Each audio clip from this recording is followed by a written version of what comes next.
yeah, computer voice, and yeah, to show up actually, because he's well, it's the first time he's on the conference, and he's a professor of the architecture school here in Lisbon faculty. The thing is that well, I'm trying to push them into the thing, but they're not. So we will move forward without Marco. That should be the moderator. Anyway, I will do the follow-up, the moderation stuff. So Martyn will be joining us, Susan. Hello, you are muted. Yeah. Yes, that's the plan. If not, I'll carry on. Yeah, with you that. are there. Okay. Yeah. I sent him the Zoom link, so he should. Cool. Good. So yeah, I'm thinking already for the next year conference actually, and the activities. This is really getting us annoyed, right? This virtual thing everywhere. So hopefully we can be together next year.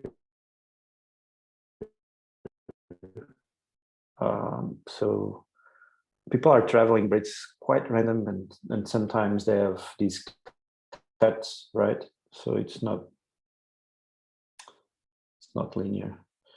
So Bjorn, I'm seeing you are there. You're keen to present, I imagine, because you're thinking that time was different. So you was sending an email 1 hour after.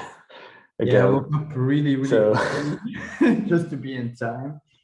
I'm still suffering a bit from my vaccine yesterday. I'm feeling a bit sick actually, but I'm here, so I can do the talk and the presentation, no problem. okay, great. Okay, so you can take it whenever you want. Yeah. So yeah. Let me try to share my screen.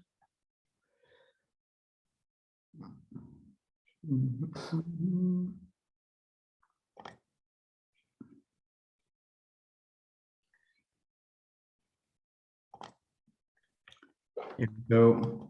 For the people that don't know me, I'm Bjorn. I work for All About Things. All About Things is a home for creativity. That's how I like to present myself. We organize cultural projects and events for cities and communes in Belgium. Of course, we are specialized in street art and public art. And most of our projects are based on extensive neighborhood participation. This means that we talk to the neighbors of a potential location. We scout a wall, and we go door by door just to talk to the people and try to engage them to work with us and think with us what we are going to paint in future. Or one of our most known projects is probably the Crystal Ship Festival, which is a street art festival in Ostend. I've been organizing and curating this since 2016. It's massively popular in Belgium. We have over 125,000 visitors per year coming to the art festival. And at this point, we have about 80 large-scale murals and about 250 smaller interventions in the streets. Next to that,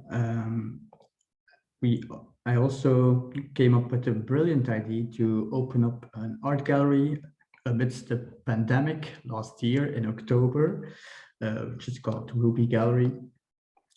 And next to the gallery, I also write books. I've written 2 books already, which is Street Art Today and its successor, Street Art Today 2.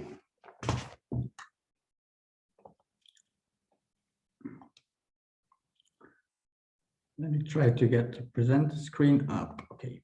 I hope this works. Can everybody see the two books? So in 2016, we came out with Street Art Today. Still? Sorry? Is it working? I don't know. I'm just seeing black, but maybe my connection. I don't know. Anyone else? And, I actually read two covers. you see the two books, Suze? Yeah. Yeah, but it's the presenter screen, but so long as you don't mind us seeing your notes, which is quite nice. I can see. Yeah. Oh, yeah. Great. Wait, I can, let me show you how good I am with Zoom. Let's see, stop, share, trans.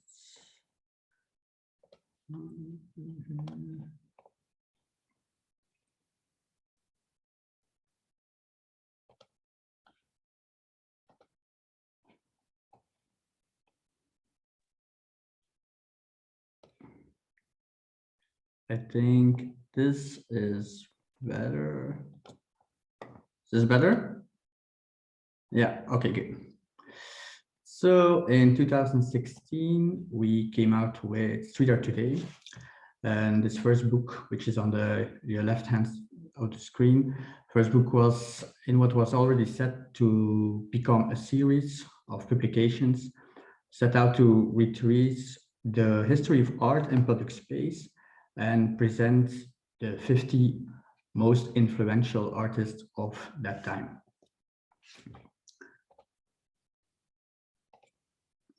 We had curated the volume presenting categories of style in an attempt to put some order into the fast morphing world of street art.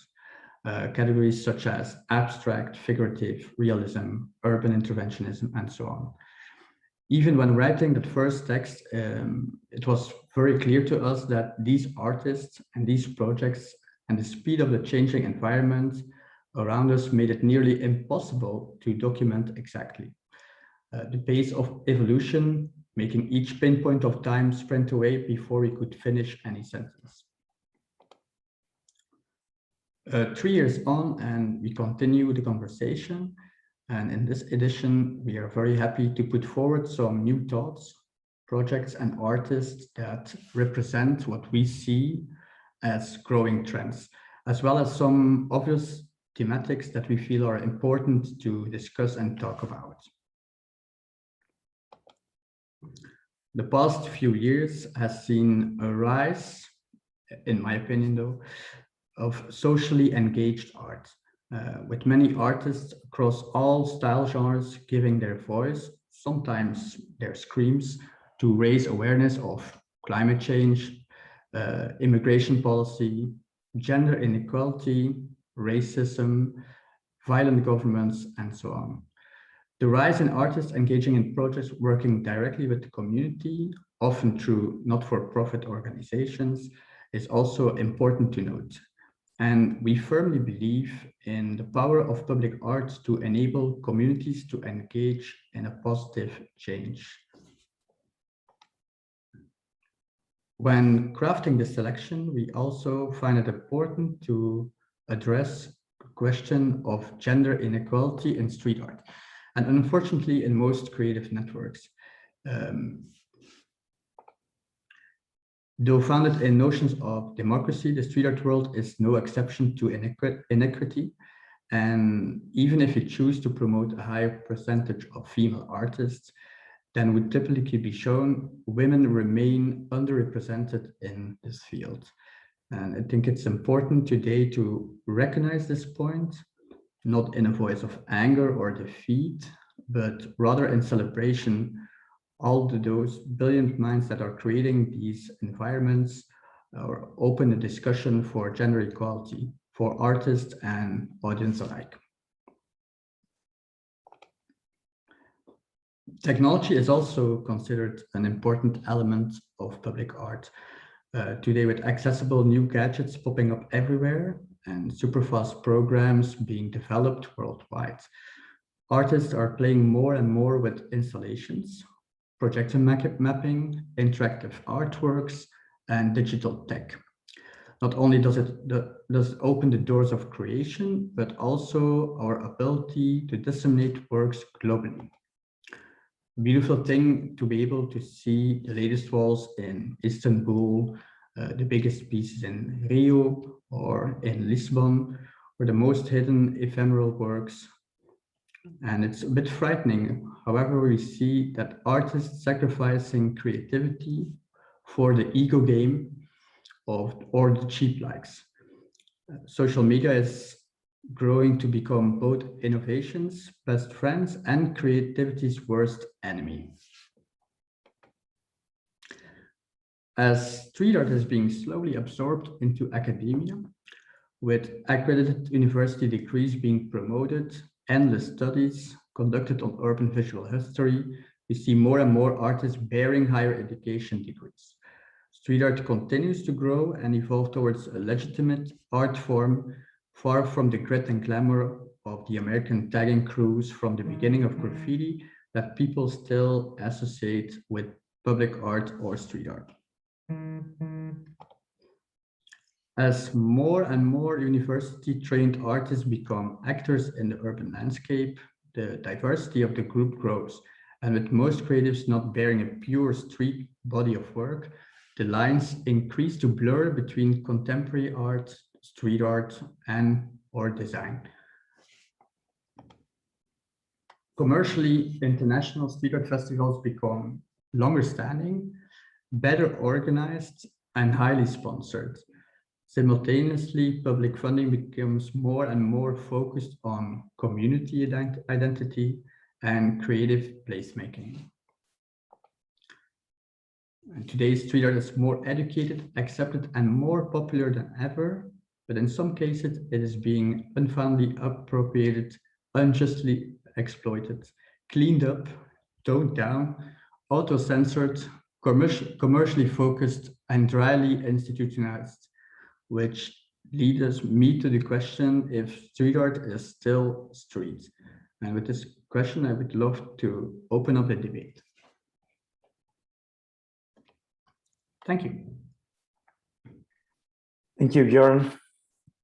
What was the question again? Sorry, because I was in the chat. Can you? Is street art still street? Okay, yeah, it's a big question. I don't know if someone feels the urge to,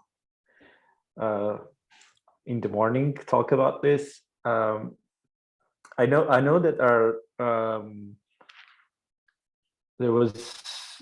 there are some attempts to generate new categorizations for these art that's on the street and goes in for the interior and plays this dialogue with the interior, with exhibitions and so on. For instance, the intermural art thing of Schachter or other designations. But it's a big challenge, and it's an evolving concept. We had in the first day actually a person from Lisbon, Vasco, that he was talking about with some nostalgic position. He was missing this idea of gathering as the biggest value, people gathering for doing stuff and for the sake of being together and sharing the knowledge, and not so much about the final work itself. So I think it's also a bit connected. Isabel, good morning. Good morning, everyone. Well, I just had my first coffee, so I'm gonna share. I don't know if I'm going to regret, but I'm gonna share the first thing that came to my mind when you asked the question.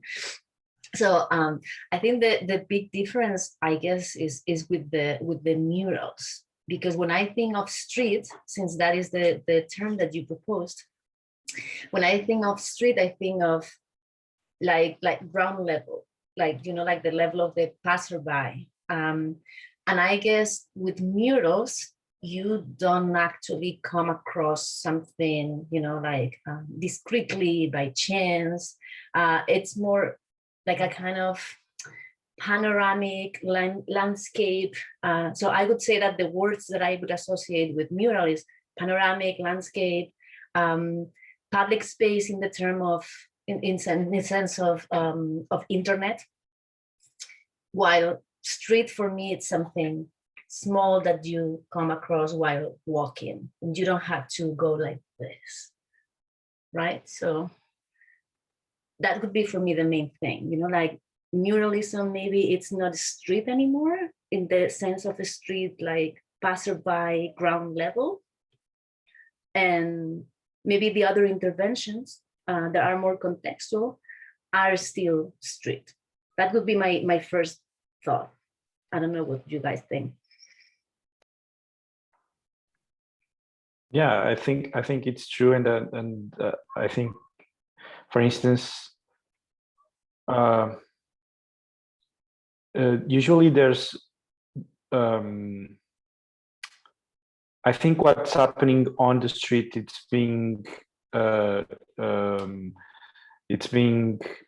modified because of the medium that allows the easy likes that you said, or the spreading, you know, and people are going this easier way of getting recognized, and there are less and less works that are very difficult to translate on the actual mediums that exist. For instance, this Momo work he did in New York with this bicycle, you know, when he wrote Momo in the street. This is very hard to translate in terms of the mediums that exist nowadays. But at the same time, to experience that working place should be really great and interesting, you know, like to make the trajectory of the line you placed on the street. So I think actually you are right in the sense that we are being conformed in terms of creativity because of the easy way people are, you know, building their artistic trajectories. Hopefully people will understand that there are other opportunities there out there, right? Because everyone is a little bit more or less doing the same nowadays, and maybe things can change. I don't know. Of course, there are historical layers on this also. It's not only what's going to come out of this, but I think it's also challenging for persons like you, Bjorn, that you are in the field with, at least at Belgium level, but not only with responsibility for, you know, fostering these other ways of producing. I know that you have the challenge to prove to the ones that give you the budget for doing that. You need also to explain them that there are other ways of doing things, and, you know, cut the expectations maybe. So it's challenging for you too. It worked. People are getting ideas to ask. Jaume. Hi, good morning to everyone. I love this kind of murals. I love this kind of contest because sometimes I go there with many writers or painters that are friends, and I'm there drinking beers and no more. That is funny. But I have a problem with, I have a strong problem with this kind of gigantic murals also. Javier Abarca talked a lot of about this. Rafael Sousa also. Many of you talked about a lot about this problem, because for me there is no interaction, because you are only the viewer, and I don't know the appropriate word. You are just the the consumer of this. Maybe I know that are many ways to people participate. I know that sometimes people are making this kind of gigantic murals participating, and many of the creators of the street artists are refusing now this kind of gigantic murals. But I think media, especially Instagram and the new media, are just continuing with this format. And this format is maybe just prepared or are just designing in a specific for media and also for adults. What about kids? It's nice when you go there with a kid is shocking. But I don't know. I need to have more tiny things, more with more poetry, with more interaction.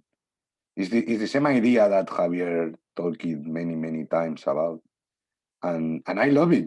This kind of murals. It's funny to do. Is nice to the artist because he can earn a bit of money with amazing murals, but we are making also a huge impact in the cities with these gigant murals. So I don't know. It's just it's not a new reflection, but it's the same idea that I think Isabel talked.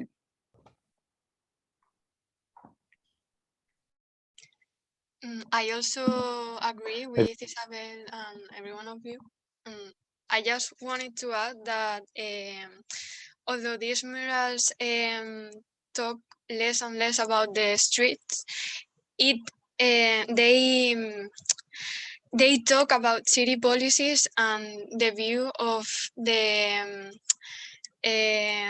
these politicians and what they want the city to be, while they put a lot of murals and they boof graffiti and other kind of expressions.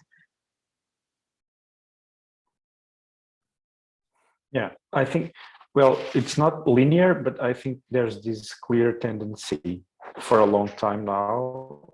And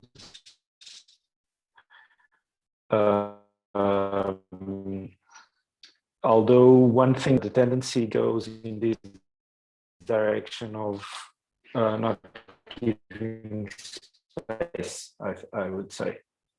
But the challenge also remains on the side of persons like Bjorn. I don't know if you delivered this to make other challenges to, or inviting other artists, or I don't know. What's your strategy? Pedro, your connection is weak. It's not good. Yeah. I was asking Bjorn what is his strategy for this, for making the right decisions regarding murals versus the smaller things. What we are trying to focus on with All About Things is the neighborhood participation. So we rarely accept money to paint a mural to beautify the landscape. I think this participation with the neighborhood is really important. So we invite everybody to have a dialogue with us, and together in a team, we decide which style is going to be painted on the wall, which artist and which concept. So this democratic process is something I really like. And about 60% of the art projects I organize are based on this extensive neighborhood participation. And I think it's really important because if I go to, let's say, a city somewhere in Flanders, I go there, I paint a wall, and then after a couple of weeks, I'm I'm leaving the city and will probably never see the artwork ever again. The people that live there, they have to see the mural every day of their life. So I think it's really important that it's being carried and carried within the local community. In the beginning, if I asked for budgets to the local politicians for these kind of projects, they were a little bit scared because they were like, I'm really scared to hear the opinion of the local community.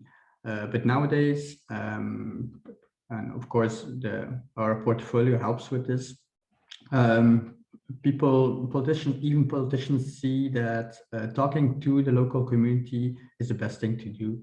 And for me, this has been a challenge, and it's a challenge I'd love to take. So that's my point of view on things. I think the participation trajectory is really important in street art, because we're making artwork in public space that comes with a big social responsibility to the people living in that area where you're making street art. Yeah, I don't know if my connection is good, but sometimes the strategy for engagement with the locals part also from the artist's kind of work, right? It's partially from his own interest or exploratory interest to do this, and I think that is the difference. I think that can be made. It's on this level of the engagement with the younger audience that potentially they also can later on be authors, and this easy access from the average person, the anonymous person, to the possibility to be himself a content producer on the street.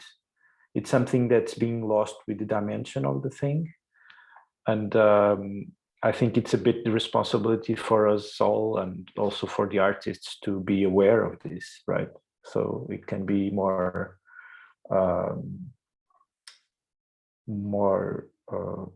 accessible in this sense.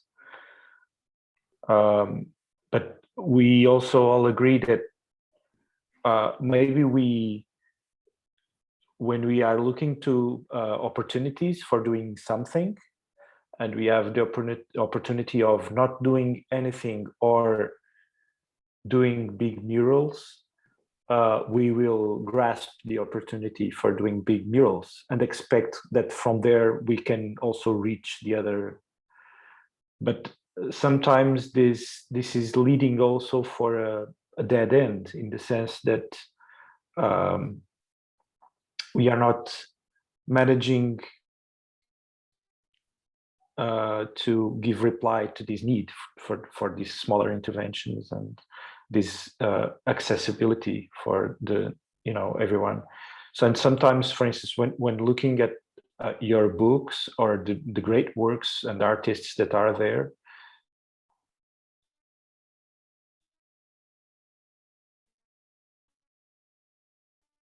it's maybe some time ago we just are really good, but nowadays maybe we think also there are some responsibility from these kinds of work to the lack of accessibility for other, and we feel a bit like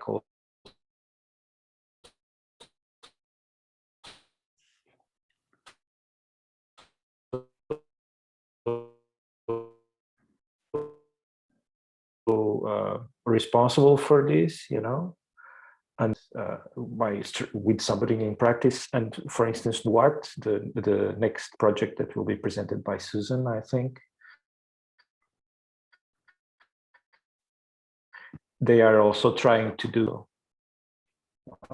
I don't know if I invite Susan to step up. Yeah. Yeah. Okay.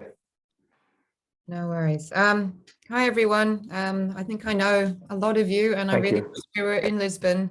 I really, really, really wish we were in Lisbon, but we're in a Zoom room, so that's the next best thing, right? I've just had a message from Martyn. He's not feeling the best this morning. I think he drank too much coffee getting ready, and now he's like, I can't do it. So, you know, the man's he's a behind the scenes kind of a guy. He's like the Wizard of Oz. So the work I'm going to be discussing is co-produced by Martyn. I'm just going to share my screen. So apologies, Pedro, but I'm going to take 22 minutes of my allotted time to do this. It might eat into the discussion time, but we can always use the chat. I don't want to eat too much of the session, but I am going to. No worries. Okay, just apologies in advance. Right. Expand your. I've got it. All right, there is no sound for the first part, but once John Fechner comes on, there will be sound, I promise. Okay, so this is our new issue of Nuart Journal. It's got lots of good stuff in it. The focus of it is on the ways in which artists and scholars have responded to the challenges of the pandemic. It's quite a big fat issue. Oh, look, coming up, a special copy of the Detective Show original invite from John Fechner. It's got like hidden surprises in the print version. And of course, this is open access online, so you can read it for free. But if you do want a print copy, if you go to Hitzerot, you can order a beautiful print copy of the journal. Those are not my hands, by the way. That's our designer's hands. Okay, so we asked the authors and artists to produce video abstracts for this issue. Rather than Martyn and I talking about other people's work, we asked people to talk about their own work. So this is what we'd like to show you briefly today. Starting with the incredible Mr. Fechner. During this recent worldwide pandemic of devastating grief, memory, and reflection, for me, the words of John Coltrane resonate really deep. I found you got to look back at the old things and see them in a new light. The streets were always my freedom, the third place away from home or school. My first trespass was around 1958. Playing outside the apartment house where I lived, I crossed the street to the local park.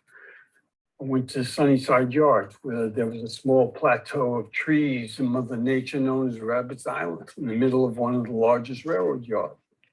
10 years later, with a few friends at night, we climbed over a locked, gated playground, painted the words Itchku Park in large letters in 1968 in Jackson Heights, where my family moved in 1960.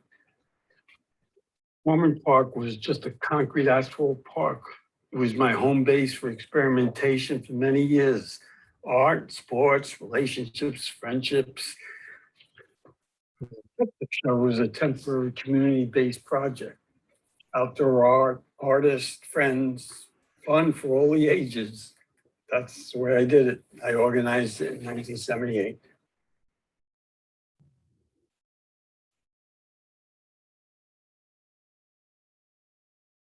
Okay, next up we have Ada Wild and Ego Awe-Sawinski talking about their work. 2020, beyond Black squares and institutional platitudes in support of Black Lives Matter. Whilst living in the Twin Cities, Ada threw me a rope of creativity, a way to mobilize and process what was then and remains unsure, unprecedented times, a way to make my feelings of rage and grief tangible. The phantom pieces represent mourning, global grief, Black death at the hands of the police. In that moment, Ida's ability to hear, listen, transform and collaborate is what lies at the core of her practice. A great educator, her love for encouraging and supporting others to be creative as a tool and outlet to survival. A year later, in the wake of the Dante White's murder by police and in the midst of the Chauvin trial, as the world awaits his verdict, I think the words that we would now overlay on this collaboration are no justice, no peace, no justice, no peace, no justice, no peace.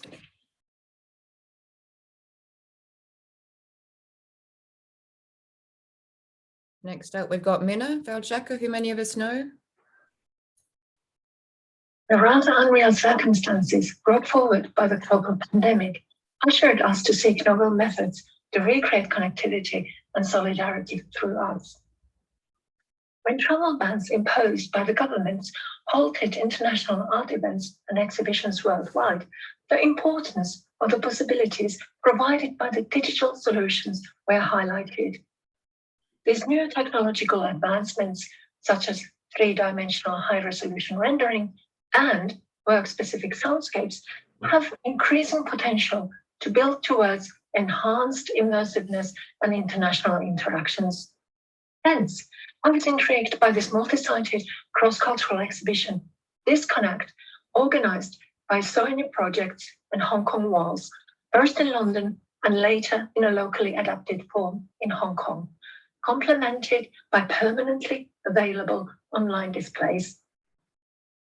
This innovative exhibition provides new perceptions for us to examine if, how, and where graffiti and street art, or manifestations based on these practices, can be exhibited and documented. What are the defining features of authenticity, and how remediations reshape our perceptions?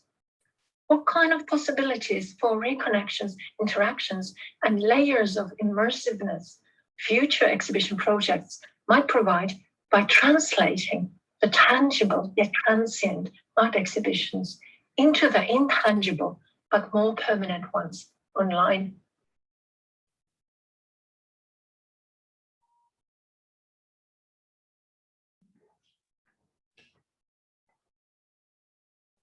Now we have Cristina Borges talking about monuments and iconoclasm. I started to work on this essay nearly a year ago, and I'm not gonna lie, it feels like ages today. At that time, new writings on this topic were popping up every so often.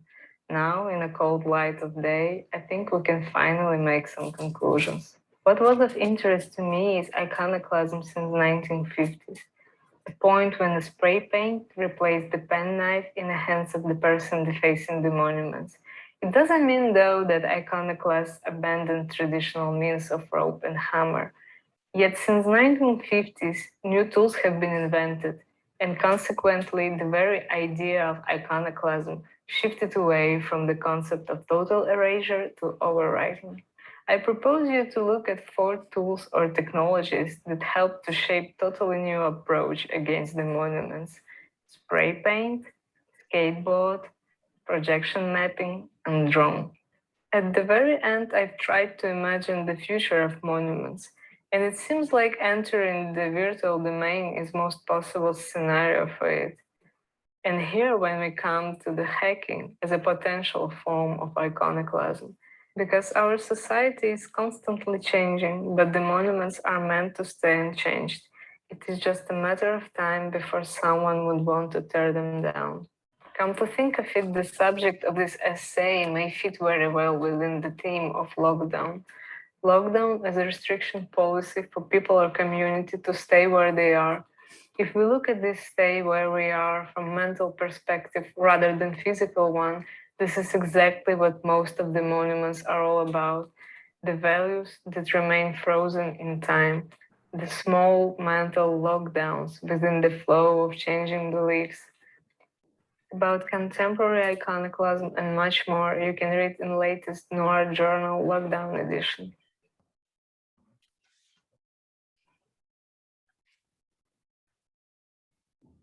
Julia Tulke, who many of us also know, wrote a brilliant photo essay for this issue.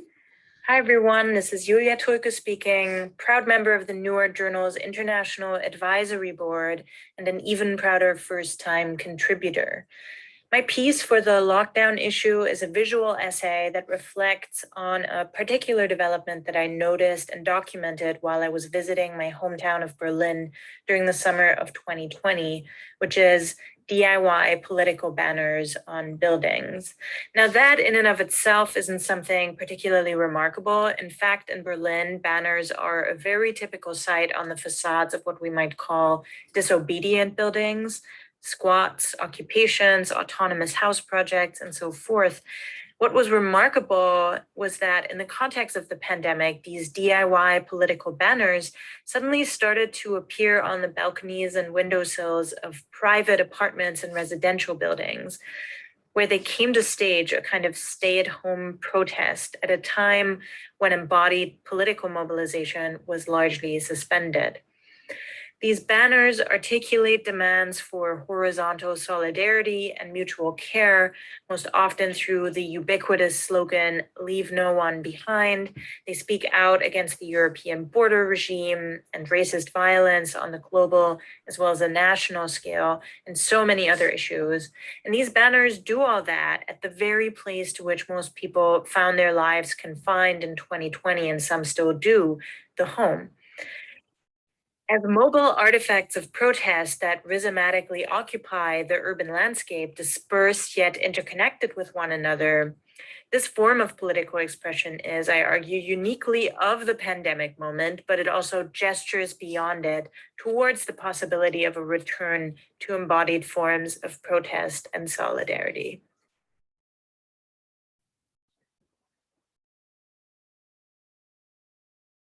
Next, we have Heather Sheary and David Todd Lawrence talking about their global archive of COVID-19. Okay, hello. We are Todd Lawrence and Heather Sheary with the Urban Art Match and with the Urban Art Mapping Research Team. We created and maintain the COVID-19 Street Art Database, which provides a platform for the images we analyze in our article appearing in issue 5. We created the COVID-19 Street Art Database in the spring of 2020, soon after the declaration of the global pandemic. It's a crowdsourced database of street art from around the world, and it continues to grow today as the pandemic continues to shape our experiences. In conceptualizing our project, we were responding in part to online slideshows in the popular press that focus only on the most aesthetically pleasing, largest, most colorful, and visually striking pieces. We wanted to bring attention to an archive of a much wider range of street art, graffiti, stickers, wheat paste, light projections, and more, in addition to murals. Anything painted, drawn on, projected, or affixed to permanent structures in the built environment. The work of many artists and writers producing in the street expresses an understanding that we're living through a transformational historical moment. Artists and writers convey disbelief and distrust, as well as a hope and a vision for navigating new social norms. We would argue that it's crucial that we document and analyze street art responding to COVID-19, not only because it's so ephemeral, but also because it captures the complexity of the pandemic experiences around the world. In addition to documenting and preserving, our intention with this archive is to help us understand how people respond to the pandemic in different locations and at different points in time. The metadata, which includes the image and a description of the work, identification of key themes, location, and date of documentation, is designed to capture these responses across time and across place. All of the materials available for research and teaching, the reproduction rights for the images, of course, remain with the artists and the photographers who document the work. The situation with the pandemic continues to evolve, new variants and hotspots emerging, and vaccine campaigns attempting to keep pace with the infection rates that continue to rise. There are many new dialogues happening on the streets that were simply not in existence at the time that we wrote our article.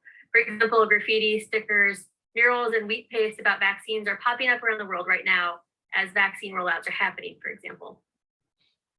And yet we find that access to vaccines is far from universal, and underlying issues of equity, the virus of capitalism, often referenced in street art that we've tracked, are yet again made evident.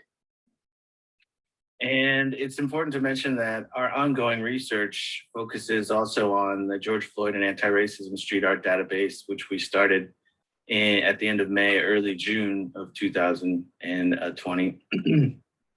And this is important as we right now are seeing the trial of Derek Chauvin for the killing of George Floyd going on right now here in the Twin Cities where we are, which is sort of ground zero for this movement.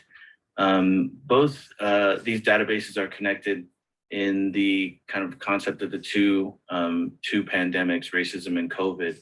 Artists were connecting these two ideas before George Floyd was killed, and they continue to connect them afterwards. And we, as I mentioned earlier, both databases continue to see art submitted. We continue to see art in the community being made that connect these and on each one separately.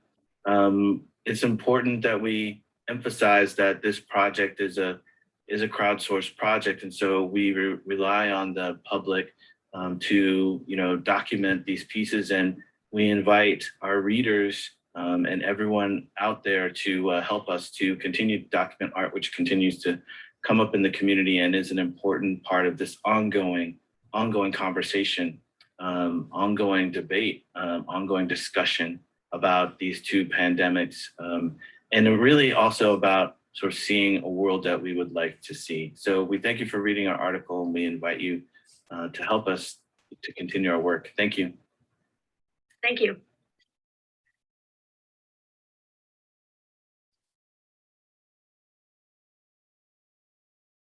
Okay, now we have Kehinde Christopher Adewami and Joy Iov talking about a project in Nigeria. Hello there. I'm Adewami Kehinde Christopher, a curator and an art critic from Nigeria. I'm excited to be part of the contributors in the 5th issue of the Nuart journal, Being Lockdown. Our paper titled The Visual Account of the Boxed-In Project looks at the creative art city's contribution to the awareness on COVID-19 through street art. My co-author for this article is Joy Iov, who is also a painter and curator from Nigeria. Thank you.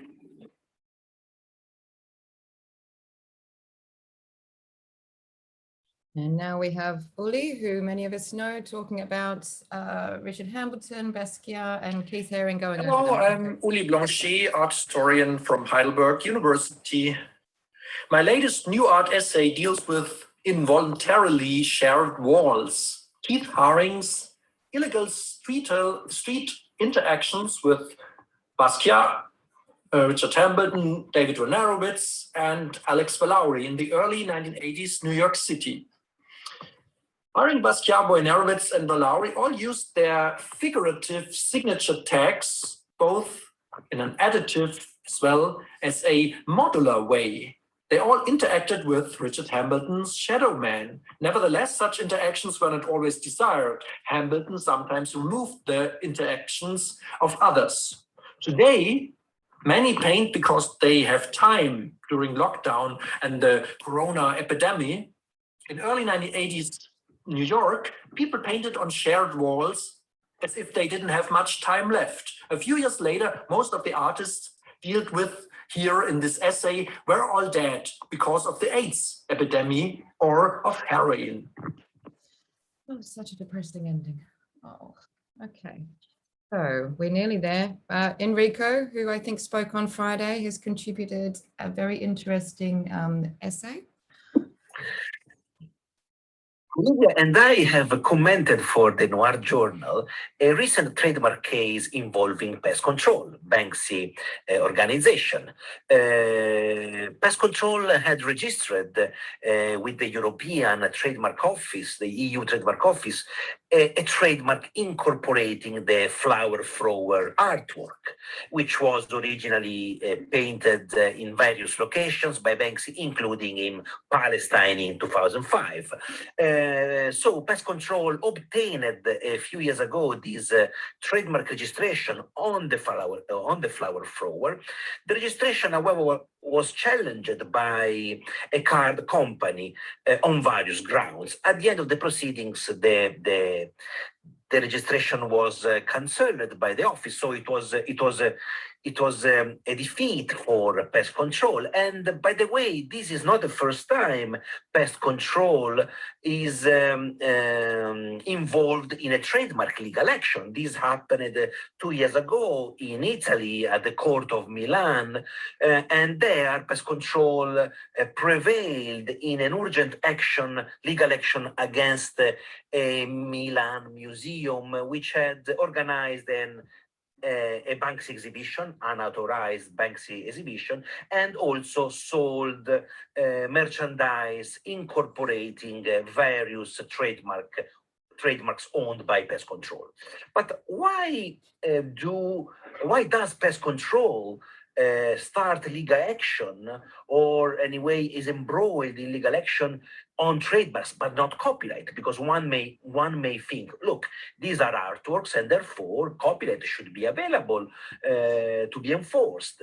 Well, the reason why pest control and Banksy do not choose to enforce copyright is probably due to the fact that in order to start a legal action, a copyright legal action, you need to disclose the name of the author, of the artist, right? And this is not what Banksy wants, because anonymity is what makes Banksy's art so valuable, or at least one of the main factors for the high value of Banksy's art, both in the street and in the studio. Enrico, virtual Enrico. All right, next up we have Enrico's co-author in this article, Olivia Jean-Baptiste, still talking about Banksy's battle with trademark law. Banksy's battle with trademark law has been fraught with difficulties from the beginning. He's positioned himself as an anti-establishment artist who goes against the grain. Yet his use of EU trademark law is emblematic of someone who seeks robust control over their works. This was understandable since a claim under copyright would force him to relinquish his anonymity. The decision Enrico and I have written about marks the end of a 2-year battle between the artist and the greeting card company called Full Color Black, who successfully put forward an argument to cancel the mark. This is the image of the infamous flower thrower piece. The decision was granted on the basis of bad faith. This means that Banksy adopted dishonest practices. Importantly, he had not set a precedent for enforcement of his mark. The EU IPO panel also noted that Banksy used the material of others in his works and does not actually sell goods under the contested sign. Ultimately, he's not using the art piece for the function of a trademark, which is to act as a badge of origin for goods or services. What's worse is the artist made it evident that he was seeking to manipulate the law in order to reach the minimum requirements to suggest it was an actual trademark in use. A quote from the artist is that, "I've been making stuff for the sole purpose of fulfilling trademark categories under EU law." This construction led to a finding of bad faith. This strategy led to his downfall. The case also brought up the question of copyright and whether the artist could have copyright subsisting in illegal works. While outside the purview of the EU IPO panel, it was stated that illegal graffiti could not be protected. However, this has been done away with in actual copyright cases, such as Creative Foundation and Dreamland. The decision under circumstances regarding his trademarks does seem fair. It's clear that the artist, to a great extent, was attempting to protect his work in the style of copyright by using trademarks. Unfortunately, this puts his entire portfolio at risk, including images such as Radar Rat and Bomb Lover. Under the circumstances, the artist may now be regretting his assertion that copyright is for losers, as the fate of his other remarks remains to be seen.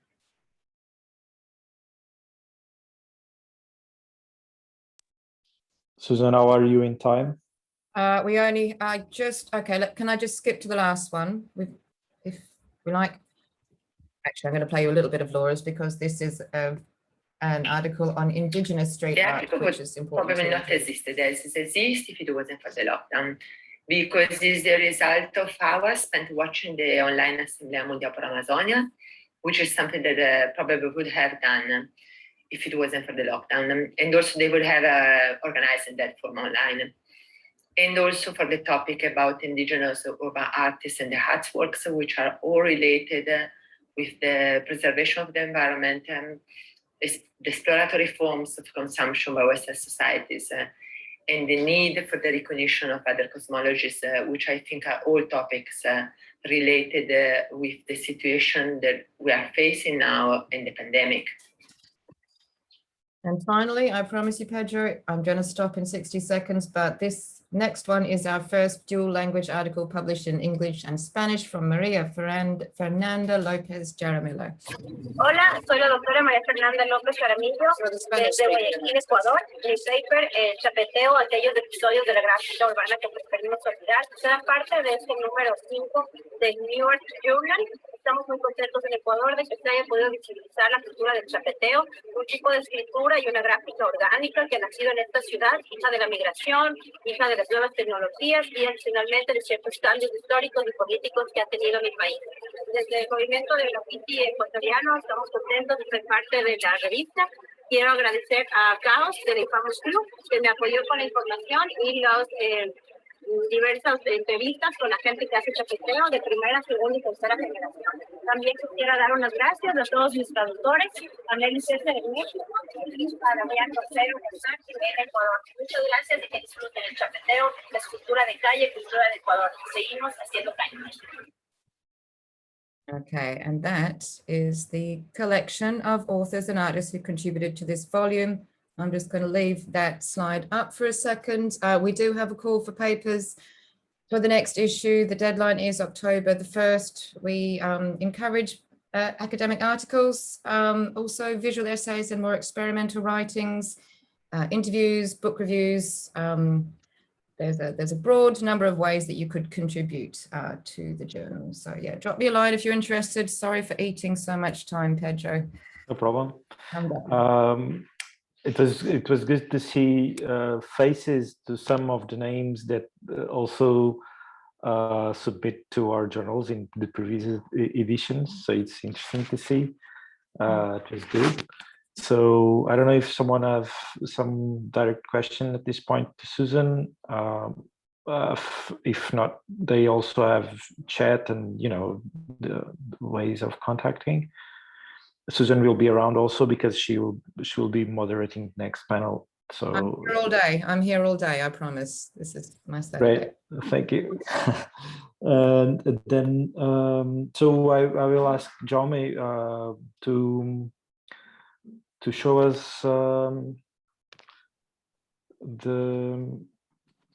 next step will be strictly Toyz Magazine. I've seen Isabel also already have the t-shirt. I also received that t-shirt, great t-shirt, yeah.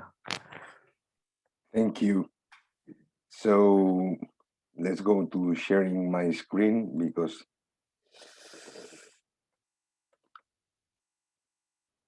everybody can see the screen? Yes, we can. Okay. So you are sharing the you know, both the screens. Yeah, okay. But no problem, I think, for me. No. I don't know why. I don't know how to do this. It's okay. Don't worry.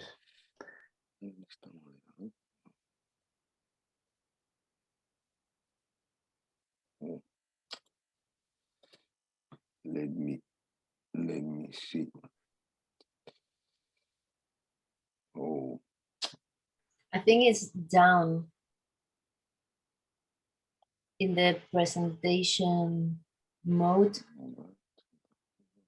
Next to the Zoom, right?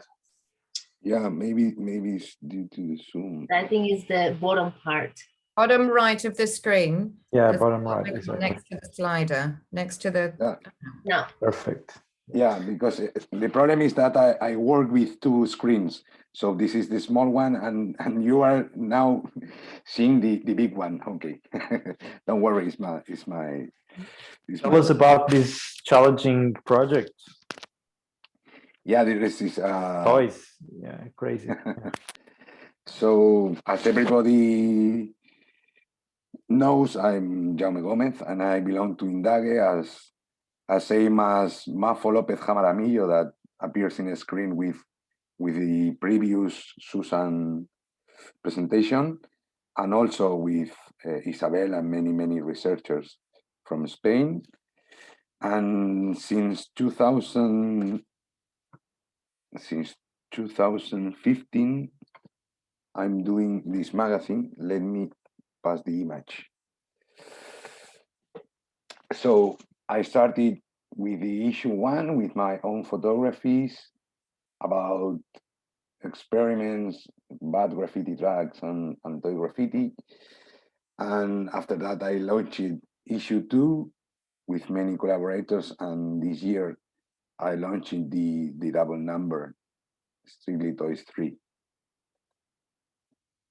The motivations of the project are making people understand the concept of quality in graffiti, also anti-quality, because to understand quality, I think that anti-quality should be documented.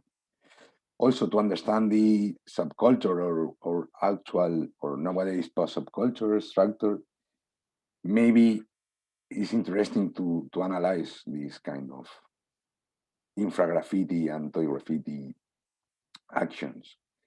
And also to understand all that writers refuse as graffiti subculture, toy graffiti and the experiments may be documented.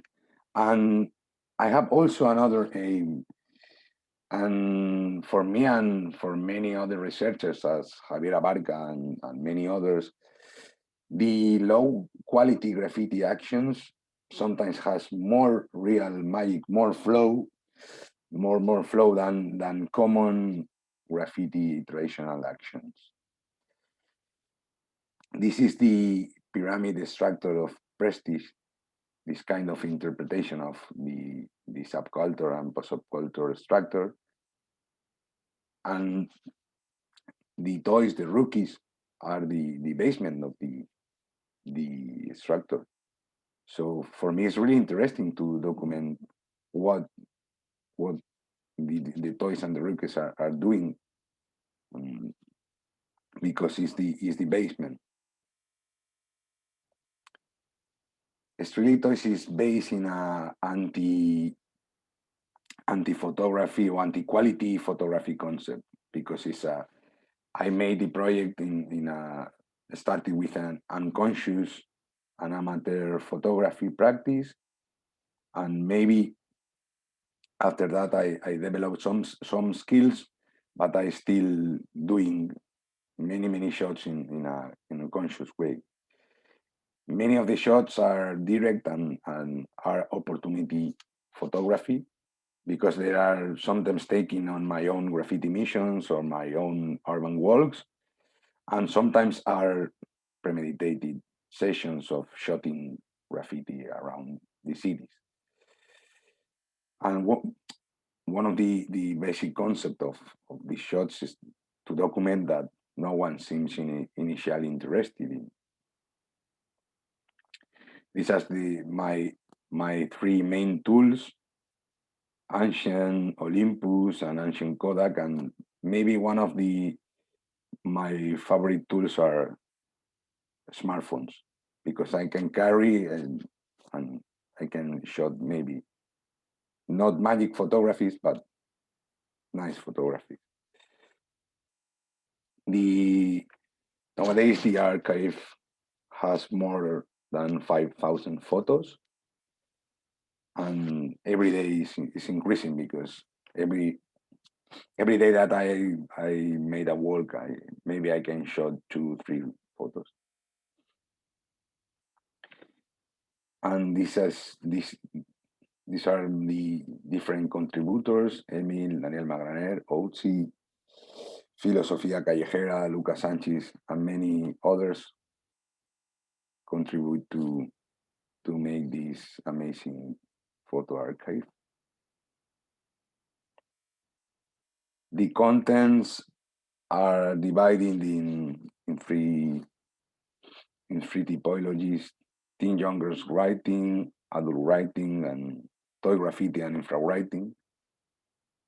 I make sometimes a division between that has a shape, that has a root of graffiti scene than the other writings and drawings.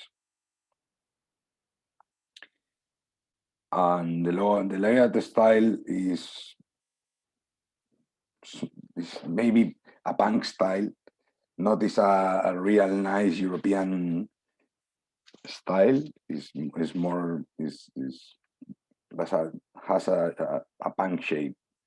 So the content is always organized by participant, creative typology, and colors, because when I'm in InDesign, I'm always linking pieces or linking tags with the colors of or the style of the spray.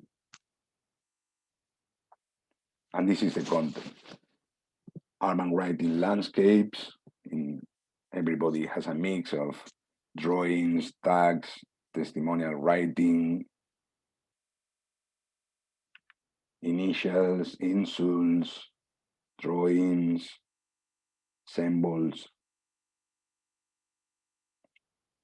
Drawings also.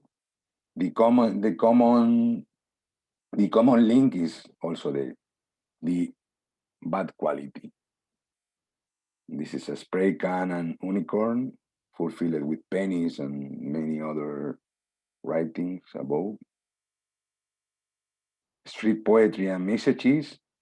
This third number is very effusive, documenting street poetry and messages.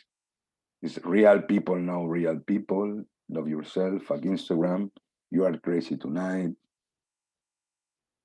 They are very full. Anti-Illuminatis. WCNet is a soap brand. Loco. Or social topics. This is one of my favorite shots. Is the people that made this writing wanted to write save the climate, but he write save he made, and this is amazing because they also wanted to make an outline, but he uses silver to the background. This is a real strange thing, but I make this shot in a cloudy day, and I love this shot, and I love this amazing, crazy writing. Also, I cover some mental illness writing. It's in Spanish, but I can try to translate. Putting chips in the brain to mind control and rape and kill by radio. Police make dream your faggot sons with naked women. This is a mental illness, clearly action. Sexual offers, guys, tortosa, relax gay, trans dictatorship, bisexuality in the cathedral. We also document team profiles, groups, and insults. This is one of the typologies that grow a lot these past 6-7 years. Instagram profiles.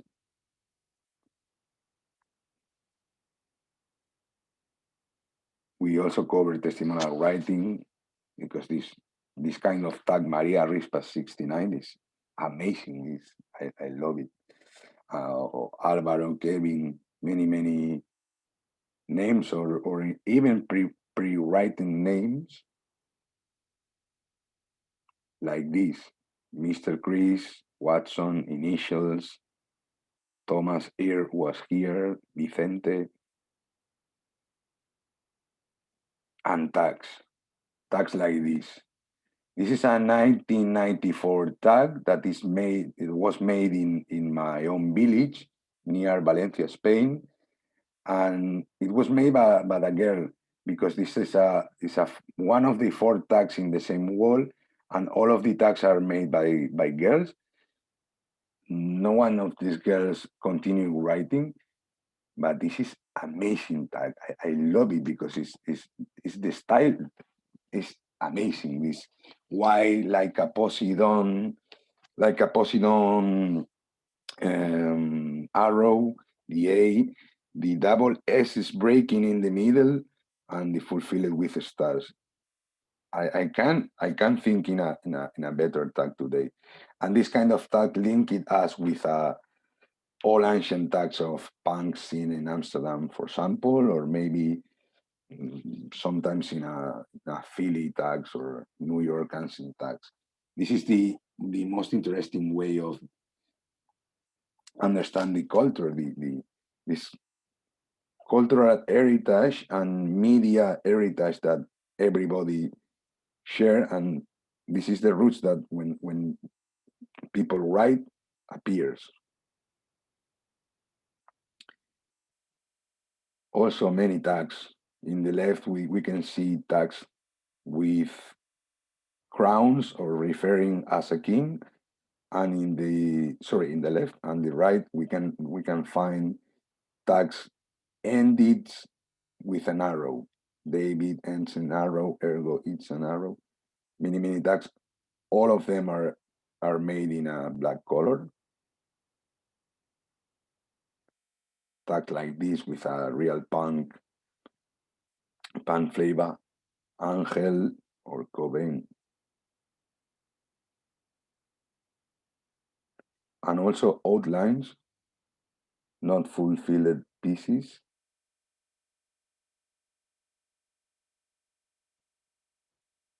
Or even fulfilled, but really in a tiny size. And pieces, lots of pieces. I decided to show maybe 6. This is Monk with his magic bubble in the background. Fesek with his kind of punk style, and also Spot. Maybe Spot should be a Norway piece by 1994 or Barcelona piece of 1994.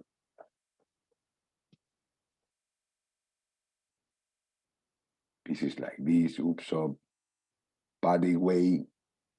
This is also a bombing in the middle of the street. This is green pieces because, as I said before, I link pieces sometimes with colors. Or like these silver pieces. Maybe someone are bombing, the above pieces are bombing the other way, are maybe in a secondary wall spots.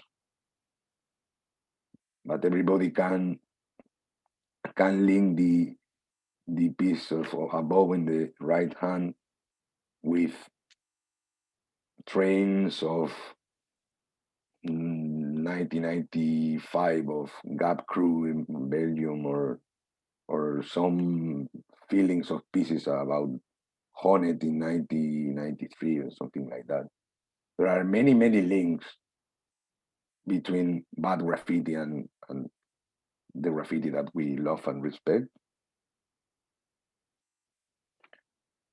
And we can also find suburban or train pieces, because where I live in Barcelona, this is a really high scene of subway and also a railway, a commuter trains scene. And the Toyz understand that it's possible to paint, and so Toyz go there. And this is the way that our culture, our graffiti culture, raised and born. Go in there and try to find. Also, we can find a link between the big piece with Big 161 in New York. There are many links between bad and terrible and awful graffiti and the graffiti that we love. Yeah, some conclusions. It's obvious, but tools that these pre-writers use are really poor, sometimes bad spray cans, secondary brands, bad markers. All places are available for toy graffiti and infra graffiti, but we detect some special areas. This is surroundings of sports centers, urban parks, malls, and exterior of cemeteries and industrial estates are the favorite spots for this kind of graffiti, because the big part of them are made by youngsters and sometimes kids. The usual uses of colors are high visibility colors: black, red, silver, green, blue, because when it's difficult for toys, rookies, and common people to understand in a good color scheme, color schedule. Many of the spray cans many of the caps of spray cams are the original, so there is a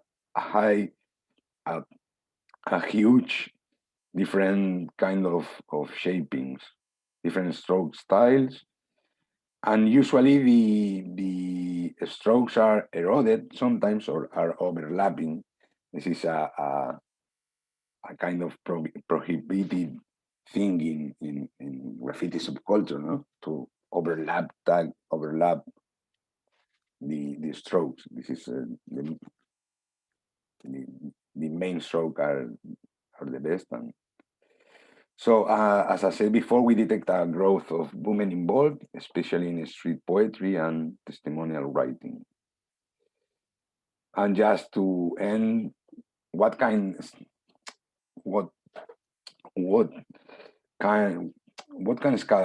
make scalable this project? No, the scalability research is based in analyze each photograph to extract and cross all the data to get more conclusions. Take these 5,000 photos and analyze the typology, the placement, the use of colors, the writing, drawing tools, the style of stroke, size, the cultural and subcultural reference, and more data probably, and cross all to make some conclusions. But this is a huge objective. So step by step. So thank you to everybody. Thank you, Jaume. Great work and topic. I think we have Jacob that raised his hand still in yet. Go, Jacob. Let's see. Can you hear me now? Or should I change to the? I need to stop changing to stop sharing the screen. I don't know why. I can remove you from there. Don't worry. Jacob, we can hear you. It's okay. Okay, cool.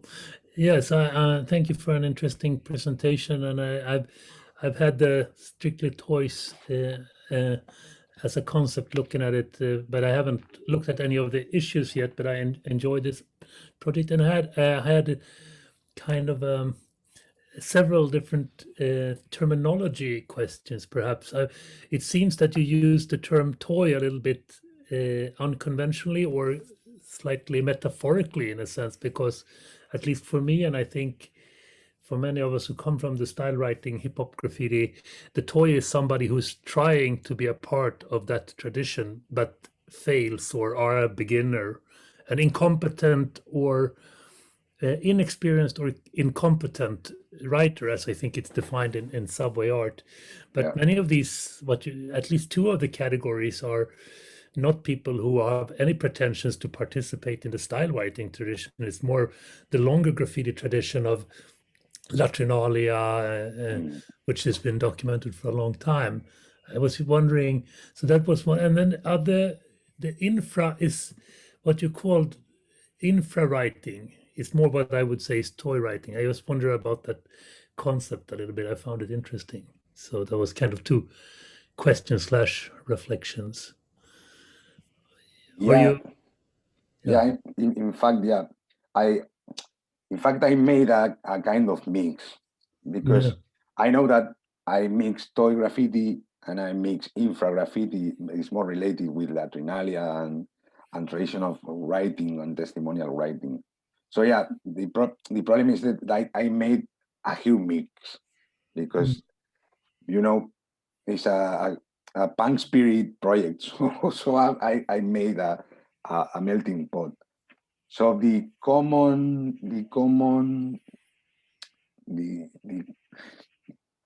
argument, or the common soul of this is the bad quality. But I know that sometimes it's a problem, because many of the creations of many of the images has amazing soul, has amazing power for me. But I understand you the typology meaning that you because that is it's a word, at least for somebody who have really tried and partly success to become a part of this hierarchy, as you pointed out. It is a word with strong feelings attached to it. So it's a little bit blasphemous almost to use it so widely. But that was also what I think you pointed out very interestingly. Also, this connection between high quality writing on it, who are similar, and I think isn't this also part of the? I don't know if Honnet is a perfect case, but to some extent, at least, he's a part of the kind of anti-aesthetic European graffiti, which. Yeah. And I remember I had a project myself in the mid-1990s where I had been writing graffiti for about 10 years, where I was getting quite kind of technically good, but very bored with my own stuff. Yeah. And I thought, and I discussed it with, for example, Tobias and Malcolm, I think what we call the rebirth of the toy. We wanted to find that kind of like initial happiness and joy, rather than a pretty crafted well but boring pieces that we were doing. And I think that the anti-aesthetic that came about that time was several writers in Europe at the same time feeling similar, that what they were doing had no European identity. It was just copying. And yeah, is that something you feel? So I think it was interesting you pointed out. I think I don't know if I have a clear question there, but it was more of a reflection. I'm looking forward to see the magazine. Yeah, we have all perhaps. Yeah. We have also Malcolm there. I don't know if maybe he can add something. Yeah, thank you for a very interesting presentation and project. So I think Jacob mainly covered most of my thoughts, but one thing that you both kind of hinted on is that you need to be good also at doing bad graffiti in some way. It's like if you take Honnet as an example, it's not this thing Jacob took up, like you can't. On one part, you try to like do, when graffiti writers do this, one part you can try to use that raw energy from the toy graffiti, but you have to do it in a good way, maybe to be acknowledged among writers. Maybe I have one question there. Do you find it hard to distinguish sometimes between like this what you call like ugly style graffiti sometimes, or bad style graffiti that's done by an experienced writer and done by what you may call a toy? So that was just one little question, but I think what really is interesting to me is why so many people who do graffiti for a long time or document graffiti for a long time think this is so appealing. And I think Jacob was going into that, but I see also two groups. One group is photographers who look at this, and another group is the writers who use this style. So maybe if you have some more reflections on these two things. Yeah, thanks. Yeah, thank you, Malcolm. It's a pleasure to know it also. Yeah, well, in my case, I'm a writer, not a photographer. So I developed the aim to cover this, going in emissions and trying to make a kind of photo. So yeah, for me it's clear because I'm a writer, so I know when writers decide to do ignorant style or ugly style, then youngsters try to do graffiti. So it's easy. Usually it's easy to understand the difference, but and another thing, when you try to paint, maybe Jacob knows, because when you're a writer, it's very difficult to do a bad graffiti piece with a bad ugly stroke, and to have a real bad I don't know, to real bad skills, because it's an attempt to you, and I sometimes I wanted to do this kind of pieces, but it's impossible. But it's really difficult. So I think that for all the writers, it's really difficult to do a real bad pieces, because you can make a eroded straw, you can make a amazing ugly 3D with ugly colors, ugly mixing red and green, but it's impossible that the magic that these kids has is impossible to copy, because they don't know nothing. So this is the magic of this. They can feel, they can make a silver 3D with fluor or green fluor.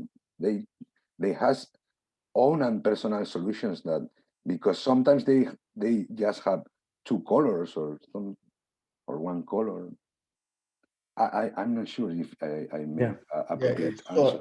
I just have a reflection. So what you're saying is basically you're turning your pyramid upside down, making the toys the kings. Yeah, no. I understand what you are. No, I respect. I'm a writer, so I respect this pyramid. But sometimes this pyramid can not turns out, but the magic of these creations sometimes is better than middle prestige writers.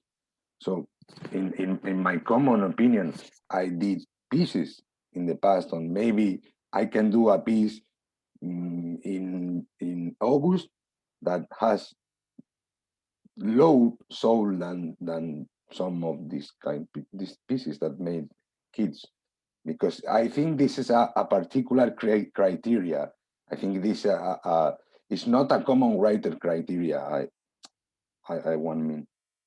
Yeah, I totally agree. I'm not like questioning your and I also think these are lovely. So I just think it's interesting how these values kind of are inverted in some way. Yeah, are inverted. Yeah, in many ways. Yeah, I know.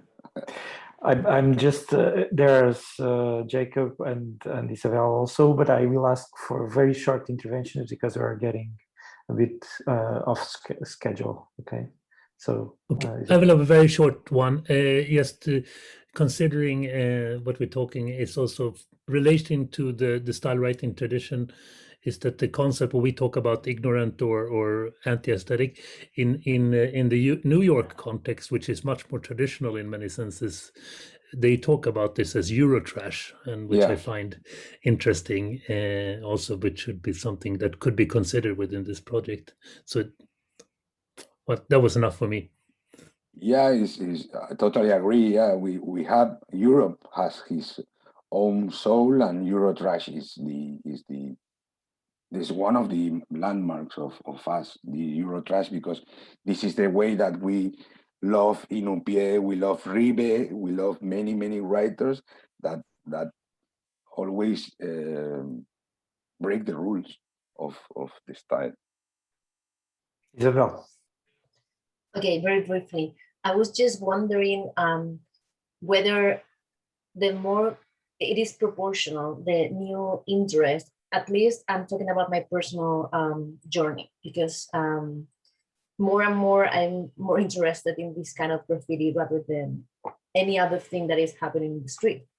So I'm wondering whether the more complex the street art world is getting with all these layers, like the management, the political intentions, the artists, the professionalization. I mean, Bjorn has such a difficult job, as I was saying.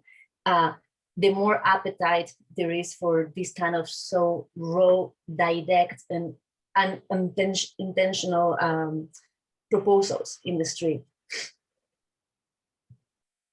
I don't know if you agree with that. I don't even know. Yeah, it was a question. Yeah. Raw is one of the best adjectives to define this. This is direct. This is raw, and this is why it's linked with the roots of maybe this culture. Okay, so we can continue the dialogue. I think it's very relevant topic, and thank you so much for bringing it and work on it. Jaume. I will, without further ado, ask Susan to step in with Joe and the next panel. So, Susan, yeah. All right. Straight on through to the next panel. Thank you for asking me to moderate this, Pedro. This panel is devoted to the theme of project-driven research. And first up, I'm sorry, I've not been able to check the pronunciation of your name. Please correct me if I mangle it. Joe Preußler, who is going to talk about the Graffitimuseum project. Joe, are you here? Yo, thank you for the invitation. Can you hear me? Yes. Yes, yes. Great. So I also like to test the sharing screen function because I never did it. Ah. It will work. It will work. It's the green button on the middle of the bottom.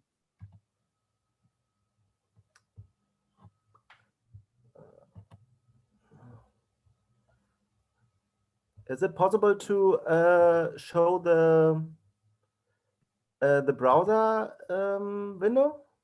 If you select the browser window, when you hit share screen, it will show you all the windows you've got open. So if you just scroll through them, there we go. There you are. Ah, yeah. Yeah. Alles klar. Okay. And how can I close it?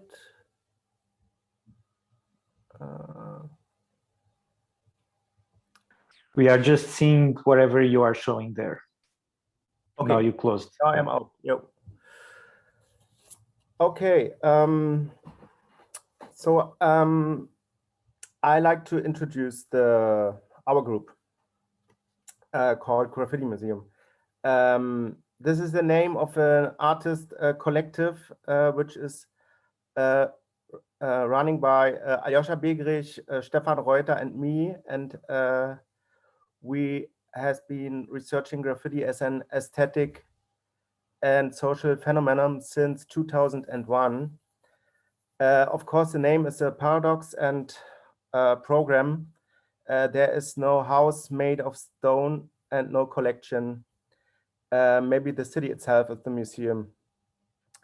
Graffiti interests us as a cultural technique, as a relevant contemporary writing practice that spreads directly and immediately on the surfaces of the world.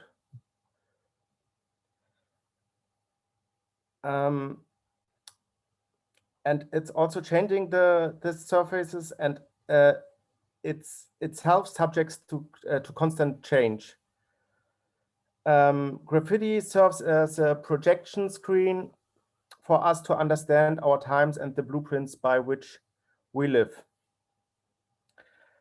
We take a critical and euphoric look at graffiti and the museum, where we are equally interested in unauthorized inscriptions in the urban landscape and state-approved art preservations.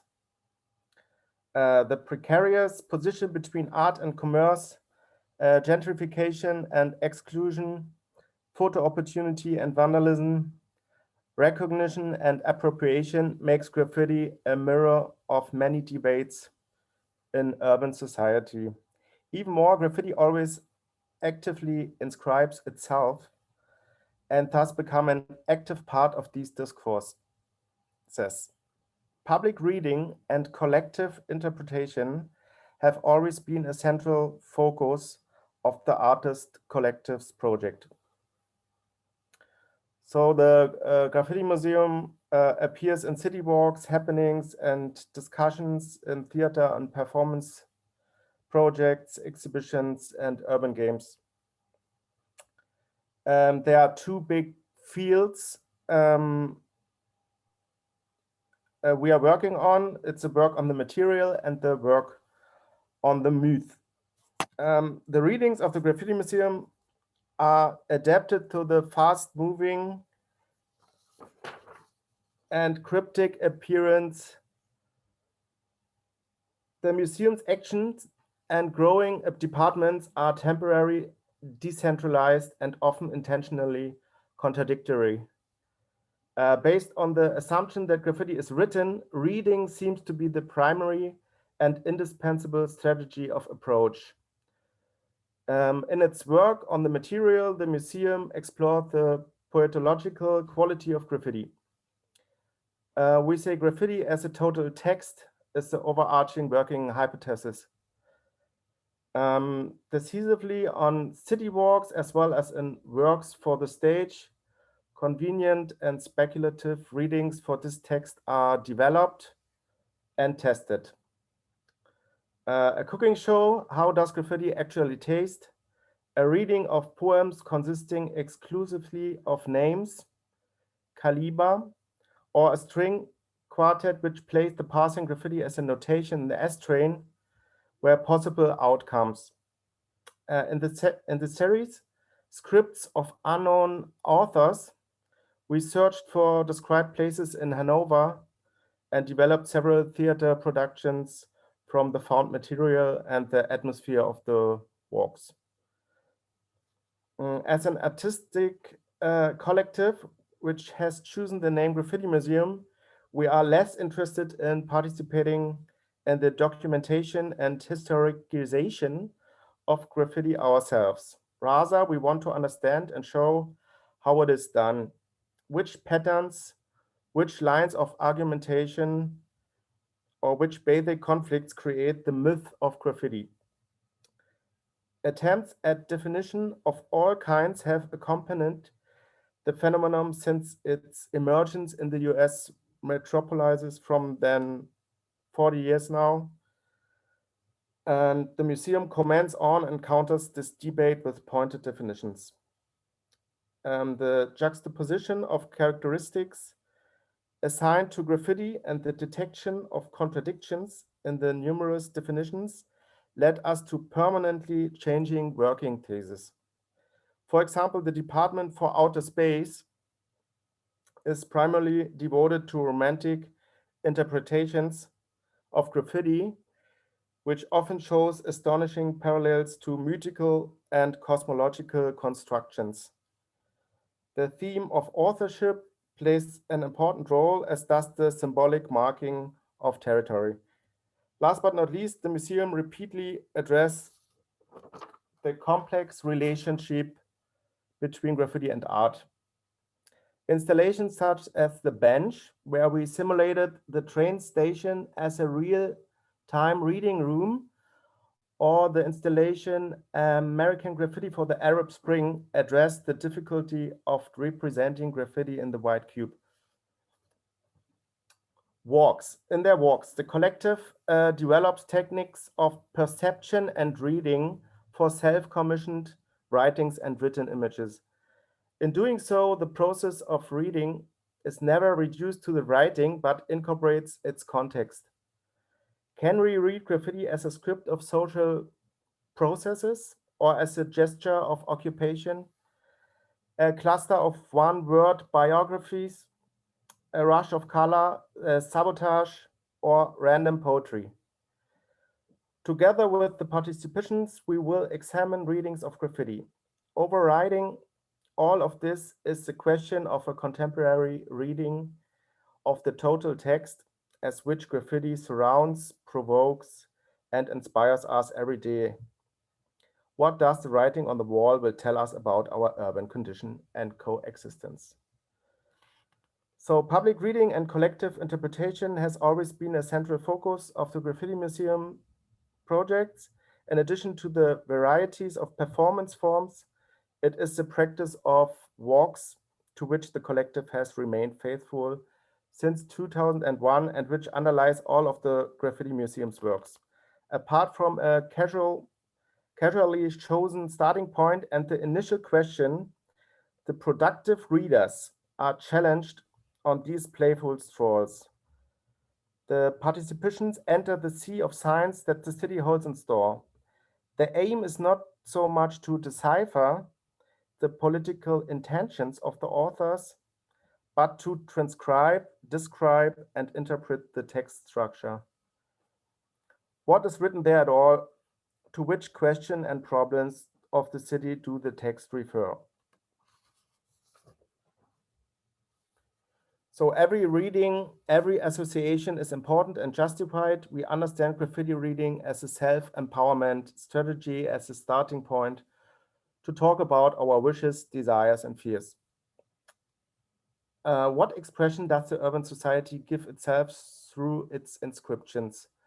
What does graffiti tell us about issues such as occupation, urban participation, gender aspects, ideas of belonging, the struggle of representation, or the future? In contact with the original text, graffiti becomes an occasion to talk to each other about the city and for a moment to appropriate it collectively. So now I want to present you one of the last projects we did 2 years ago in Hamburg. And I try to share the screen again.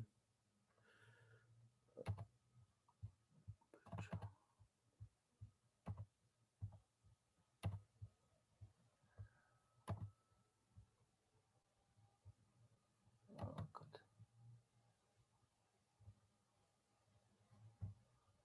One second.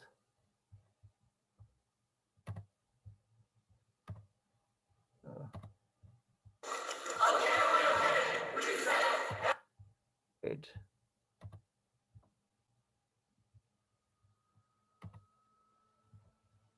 Did you see anything? There was a video clip. Is that what you were trying to show, Joe? No, I wanted to show the famous painting of Rembrandt of the. Wait. Is it in another window rather than in the same inner tab along the top? Can Oh, you? okay. Yes, we can see now. Okay. So the project is called Hamburger Minitheke. Minitheke is the, yeah, I think it's a German word or for a bad prophecy.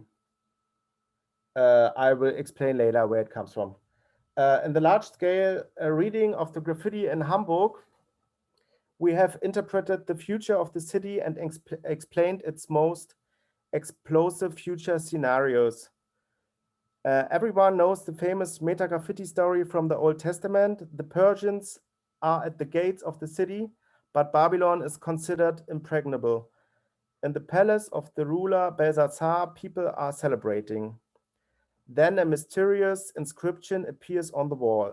Mene, mene, tekel, upharsin. None of the scholars and the scribes can or want to interpret the saying. Only the Jew Daniel, who is brought in, can translate. The fall of the Babylonian Empire is forthcoming. That same night, Persian soldiers invade the city and the Babylonian Empire is falling apart. The biblical parable of the ominous prophecy was the starting point to examine densely described street furniture, shutters, vehicles, and walls of the city of Hamburg for their future content. For even today, no one seems to want to interpret the signs. Instead, they are hastily removed. But what if the graffiti on our walls are the portents of today, and statements about our future can be made on the basis of these signs? Schauspielhaus Hamburg and the Graffitimuseum work together with 7 Hamburg school classes to read and interpret the signs on the walls of the 7 city districts. At a press conference in February 2019, the pupils presented the results to the general public. Now I try to show you 2 examples from the many tackles we read.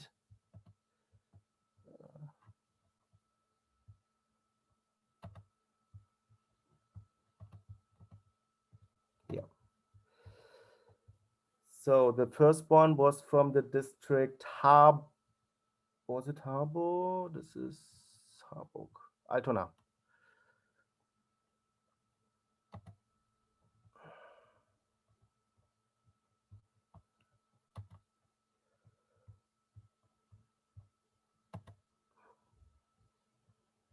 So you see still my screen? Yes. I hope so. So we read a lot of words in the streets of Altona, but these are the keywords we decided to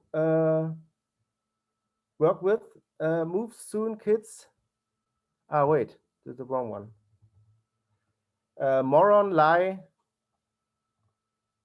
Lüge is lie in English. Ehek, labor, raus. This means out, and puer. And the spell or the saying we developed out of these words. So the prophecy could be translated as the idiots educate you to lie. Deadly bacteria are being worked on. Only a few will survive. So as you see, it's in Altona, it's all about a threat of deadly bacteria, maybe a biological warfare, but 100% there is a problem with the antibiotic resistance of dangerous bacteria. And the second one, Harburg, that's a part of Hamburg which is on the water. Move soon, kids, Horst, and LS soon. And our prophecy spell is something will happen soon. The hybris threatens your life. The cradle of your children is no longer safe.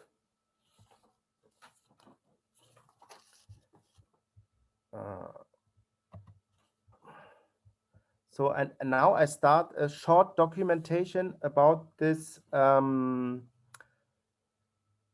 futurological congress we made out of these meneticals, and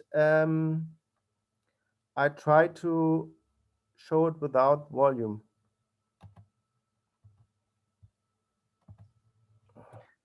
We are on time shortage. Pardon? So yeah, we have a few minutes left for yeah. I just need 1 minute more. Good, great. Thanks, Joe. So in May we hosted a large futurological congress in the entire building of the theater. Participants went through 3 of 7 staged future labs, in which artists and experts from various disciplines made the future predictions playfully tangible. So we also had a group of Flensburg transformation students who helped us and guided through the designed labs in the interior and exterior space, and invited votes, which led to a joint final declaration at the end of the Congress. The highlight and conclusion of the Congress was the graffiti opera Hamburger Zukunftsmusik on the big stage, directed by Ron Simmering, based on Handel's Oratorio Belshazzar and a new composition by Samuel Penderbane. The topics of the Congress were brought together in an overall view.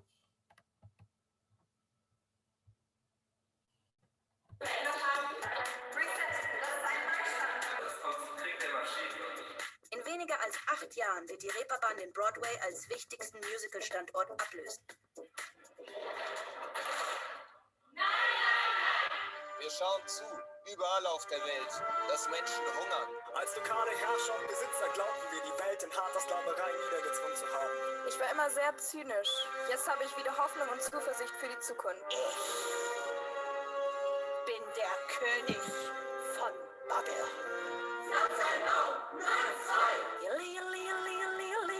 Dann fragt man sich, wer macht das eigentlich? So I can stop it here. So there's a big documentation, but it's only in German. Thank you. Thank you so much, Joe. Right, Thank you. questions. Guess we can use the little hands. Oh, the clapping hands, which Jakob is demonstrating for us. Who has a question? I have one to start with while people are thinking. Such a creative project, Joe. That's just blew my mind. Certainly, yeah, went in directions I wasn't fully expecting. With the portions of the project that were taking words from walls and putting them together as a source for further work, reminds me a little of like William Burroughs' cut-up method, you know, sort of cutting up bits of text and putting them back together to get something unexpected. Was that an inspiration there or a connection that you've made, or? Not really, because we one approach to read graffiti is to do it in a constellative way. So it's not really a cut-up scene we are reading. I think you have to read it all together, and that's so that you get a third picture out of it. Okay, yeah, I was just thinking that the combination, they're different walls though, so you're making a compilation of pieces from different walls, right? Or did I misinterpret that because I'm hungover and need more coffee? No, you're right. So we were doing a walk, collecting like 15 and 100 words we found written on the surfaces, and then we like try to sort, to reflect on it, and yeah, maybe also it's a little bit of cut-up method, but the idea is to bring all these words together and to find a filter or a syntax, a new one to to get a meaning out of it. Yeah, no, it's a fascinating process. It's really very interesting. Okay, who else has a question or a comment for Joe? Oh, Isabel, I think I see your hand. Yes. So when you were talking about the writing, I had the impression that you were having a very like historic or even philosophical or semiotic approach to the concept of writing. In fact, you show an example, you know, like of an old painting. So my question is, which is the background of the team? If your background it's in humanities, or it's more in art, or in the history of writing, if you're historians, so that I can understand a little bit better your approach, particularly to graffiti writing. That's a good question, because we also tried to rename us to a Museum of Misunderstandings, because there are so many ideas what a graffiti museum could be, and now some years ago, real graffiti museums opened their doors. And yeah, we are three, and we come from different disciplines. I studied cultural studies and German literature, and my colleague Stefan Reuter, he's a media artist, and the third one, Aljoscha Begric, he's working as a dramaturg in the theater. And yeah, and I think now we decided to be just a artist collective, and not to try to be a real graffiti museum. Thank you. I love the concept of the misunderstanding. Thank you. Yeah, I would say that maybe your idea for graffiti museum, it's more real than the graffiti museums that are out there, but that's another comment, side comment. Yeah. I mean, why should museums just be about documentation? Why should museums just be about documenting and collecting things? Why, you know, I mean, that's one of the challenges of a graffiti or a street art museum is capturing something about process or performance or energy that is, you know, very difficult to do through traditional methods. So I think, yeah, the stuff you're doing. In other words, Joe, I think it's very good for us all that you didn't change the name, although it would be a good idea to be of the misunderstanding. So it's good because it breaks the, you know, stereotype of the concept of the graffiti museum. You know, it's good. Maybe this afternoon, Carlos Mari is the responsible for the Graffiti Museum in Miami. He will be around in the end of the afternoon, and I think it can be really interesting to, you know, for him to see this and to be in contact with these other ways of looking at the museum as a working field. So I don't know. I don't want to take more time, and maybe someone else can make comments. One more question so that we stick to time. And then any further questions we could probably put in the chat, couldn't we? Any further? I'm just wondering, Joe, what does graffiti actually taste like? I loved that part. That was in the beginning, the idea that we invited 2 writers, graffiti writers, who were also able to cook. Yeah. And then the one took the part of the writer, and the other one had to translate it in live to a meal. And there was also a moderator who explained why these forms and colors become this part of the meal. And on the end, we all could taste this this dinner. This is brilliant. If we were in Lisbon, we could eat some graffiti. Yeah, the idea behind it was like a synesthetical experiment. Yeah. Synesthetic. Yeah. So many ways we can, very good, very good. So we should possibly pass on to the next speaker. Yes, Pedro? Well, but I have a good news. We are on schedule actually, because I don't see Rafael around. Oh, okay. So we can step to Stefan.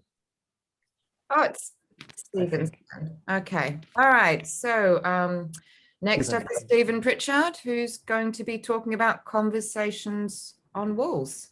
Stephen, are you? I know you're here somewhere. Hello. Hey. You all right? I'll just share my screen. Okay, you can see that, yeah? Yeah, you can see the screen now, yeah? Yes, we All can. good? All Cool. good. Okay, cool. Hi, I'm Stephen, and this is Conversations on Walls. The history of art on walls is a very long one, almost as long as human history. From the 64,000-year-old red hand stencil at Maltraveso cave in Spain to community art murals in brutalist new towns. Viking graffiti littering the Byzantine Empire, commissioned street art in gentrifying city centres. And humans have always left their marks in public places, like this response to the previous image. And for me, the tag here is the real art. This is part of a much broader tradition of making art in public spaces, part of our desire to communicate publicly. And walls are a great place to begin, develop and erase conversations. And this conversation is about what has become known as street art, a genre like all contemporary art forms, which is contested, not least because of it arose from the appropriation of graffiti. And street art is a global phenomenon now, drawing trendy tourists and influencers for looking for Instagrammable content. It's supposed to regenerate city and town centres, often bringing new investment before something is being removed once gentrification is complete, or replaced by cliched landmark murals and mural festivals like this one. And street art is big business now, branding the name of the game. Yet much of what has been incorporated into the bloated street art genre is at once more radical, more autonomous, more community focused, and often illegal. And street art is also a genre that, despite, or perhaps because of its global spread, is all too often dominated by men, too often written about and promoted by white people like me, and too often based upon the reproduction of stereotypical Western imagery. And this is, of course, a bit of an oversimplification, but street art, particularly in its commodified forms, is simply reproducing age-old art world norms. And because of this, it's questionable whether street art can really be considered genuinely representative or diverse or inclusive. Of course, street art is a subgenre of broader public art genre, the public art genre. It's interesting to see how street art has usurped and is continuing to usurp other forms of public art. And whilst this public art genre is outmoded and unhelpful, it's useful to situate perhaps street art within public art and within its roots in graffiti, and thereby understand how its roots may lie in acts of vandalism. Martha Cooper's photography perfectly captures the true roots of graffiti and its roots in communities. And for me, it is perhaps most fruitful to think about how public spaces can be reclaimed to various degrees by community-led and collectively produced artworks that rebuild and recolor our towns and cities by recognizing the people that live and work there now and in the past, and those in the future, welcoming them. It could look at tackling some of the issues faced by people living and working in these spaces in a positively public manner. Is it still possible? Is it possible to rethink commissions and blend street art muralism with community art? What might that look like?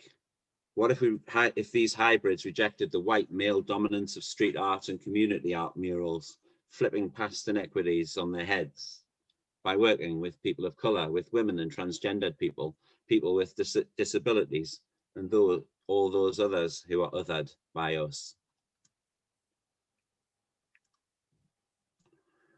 Heart of Glass in St. Helens, UK, commissioned me to start some conversations based on this thinking. And the result was Conversations on Walls. Conversations on Walls is about beginning to talk about murals, who produces them and why. I talked to street artists, academics, in a series of 4 2-hour conversations on Zoom during April and May this year. In session 1, Rafael Sousa, Javier Alberto and I talked about the historical contexts behind what has now become known as street art. Who produces murals and street art? Who and what for? And who owns murals and street art? Does ownership matter? In session 2, I talked with Carrie Reichardt, Haley Garner and Jay from the Nomad clan, Susan Hansen, who's here today. and we talked about some things, including, can murals and street art be effective tools for activism? Can they offer a truly political voice? Can they support social justice movements? Are women, transgendered, people of color, disabled people, and other marginalized groups underrepresented in murals and street art? And if so, why? And what is the relationship between murals and street art and gentrification, along with assertions of art washing? Session 3, we talked with Tasha Whittle, Kieran Gorman from Zap Graffiti, and Arne Wilhelm Tellefsen from Deconform in Kristiansand. And we looked at things such as, we talked about whether murals and other forms of street art offer sufficient engagement with communities, the importance of places where people can paint and learn to paint, and what might street art mural commissions in St. Helens look like. And in the last session, we talked with 6 members of the Brazilian activist collective Tupinamba Lambido, about the collective's position on street art, politics, censorship, and democracy in Brazil. And what became clear was that the shift I had noticed recently in street art towards community care and development was something that most of the people I talked to believed in too. And it was that they saw this as an incredibly important responsibility for artists and practitioners now and in the future. And perhaps that there could be a way of escaping the talons of gentrification and art washing. They disavowed street art with capital letters, preferring street art without the capitals. Some disavowed the term altogether. Several people saw what they were doing and wanted to do and wanted to do more of as community art rather than street art. An interesting twist. Some people believed it needed to break free of commercialism and return to individual and political self-expression and challenge power. So perhaps street art is like visual art before it, undergoing something of a social turn. And it is interesting for me, at least, to think about why Heart of Glass, an Arts Council England funded Creative People and Places project in the northwest of England, that once considered itself as a commissioner of socially engaged art and now considers itself a national agency for community arts-based practice, a term that perhaps signals a community turn in response to the previous visual arts social turn. And it's interesting to think about how now the Heart of Glass has begun to explore street art and muralism as a way of working with communities in the town of St. Helens. I see circles. And Heart of Glass have just begun this first stage of ambitious plans to use street art and public murals to encourage people of St. Helens to express themselves. The first wall begins getting painted tomorrow. They've commissioned the Nomad clan to produce the first ever street art mural in the town's Par area. And there are more murals planned with more and more community involvement in what they depict and where these murals are located. And these internationally acclaimed street artists are not here to gentrify Par. And that is something that the Heart of Glass have been very careful to avoid. Nomad Clan's J.C. Block said, "It's a great honor to be painting Par's very first public art murals. Our hearts are set on celebrating the beautiful community spirit and unshakable endurance which we have observed here, whilst at the same time reflecting back on its sturdy historical roots and famed northern industry. They hope to inspire hope and to keep things going and growing together." What Heart of Glass are trying to do is merge the recognizable street art mural aesthetic and practice with those with close community involvement and collective expression. And that's something that, to my mind, has a direct lineage back to community art. And as a community artist myself, this is something I think that can lead to many interesting future developments, perhaps even leading to discussions about cultural democracy, ownership of public spaces, and participatory action for much needed social change, the start of new conversations on walls. Heart of Glass say, Par and areas like it need and deserve much more support for young people as a whole. They talk about that they are not interested in choices, political choices about whether the town has a new youth centre and youth provision or street art murals. They understand that the town needs both and are there to support the people of the town to express their desires and fears and dreams and experiences using the medium of a collaborative form of community art, which uses that street art type mural aesthetic. And they plan to develop future citizen forums on the back of the attention that these community street art murals will bring. Could this be begin to become part of a shift towards something that might be called community street art? Could Par become a place where its people, its community members and communities leave their marks on street corners and bland street furniture? Because could Par become a place that's known for its community art murals with Heart of Glass St. Helens' help? Could Par become a place through this of community ownership and decision making? Only time will tell. The painting begins tomorrow. and all of the work that Heart of Glass have done has been informed by the conversations on walls that I was privileged enough to take part in earlier this year. Thank you. Thank you, Stephen. And thanks for inviting me earlier in the year to be part of the conversations. I feel a bit involved in this now. And congratulations on the first wall going up tomorrow. That's so exciting. Everybody's clapping, a little silent clapping sounds. I don't want to hog all the questions, but I kind of want to as well. But has anybody else got a hand up before I jump in? And oh, okay, I'm going to go first. One of the people that you talk to is Javier Abarca, who I think most people in the room know. And Javier's not a huge fan of monumental murals. Javier is more of a fan of the human scale work. Given this, and given that I know that you've talked to him, and given that I know that you share his critical stance on the monolith mural, why then do you selected murals rather than something perhaps more human scale as the vehicle for this project? Well, to be fair, the selection of the murals is not mine. It's the Heart of Glass and people in the local community. And I think that it's an interesting question, isn't it? One that we've talked about, whether you begin small and slow and on the ground, which is my preferred way of working on the human scale, or whether you can begin a project you can make a splash in an area that's perhaps something fairly large, which is developed on the directly from conversations and artwork with participants from PAR. So it's beginning that participation process.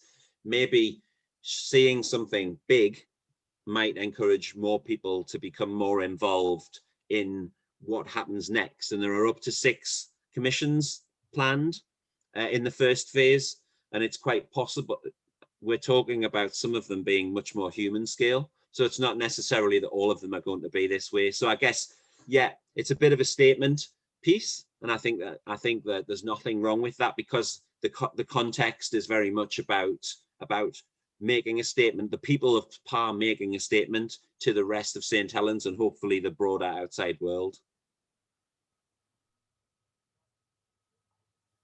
That makes sense. Okay, who else has a question for Stephen about this project? I'm just plugging my computer in, otherwise it's going to die.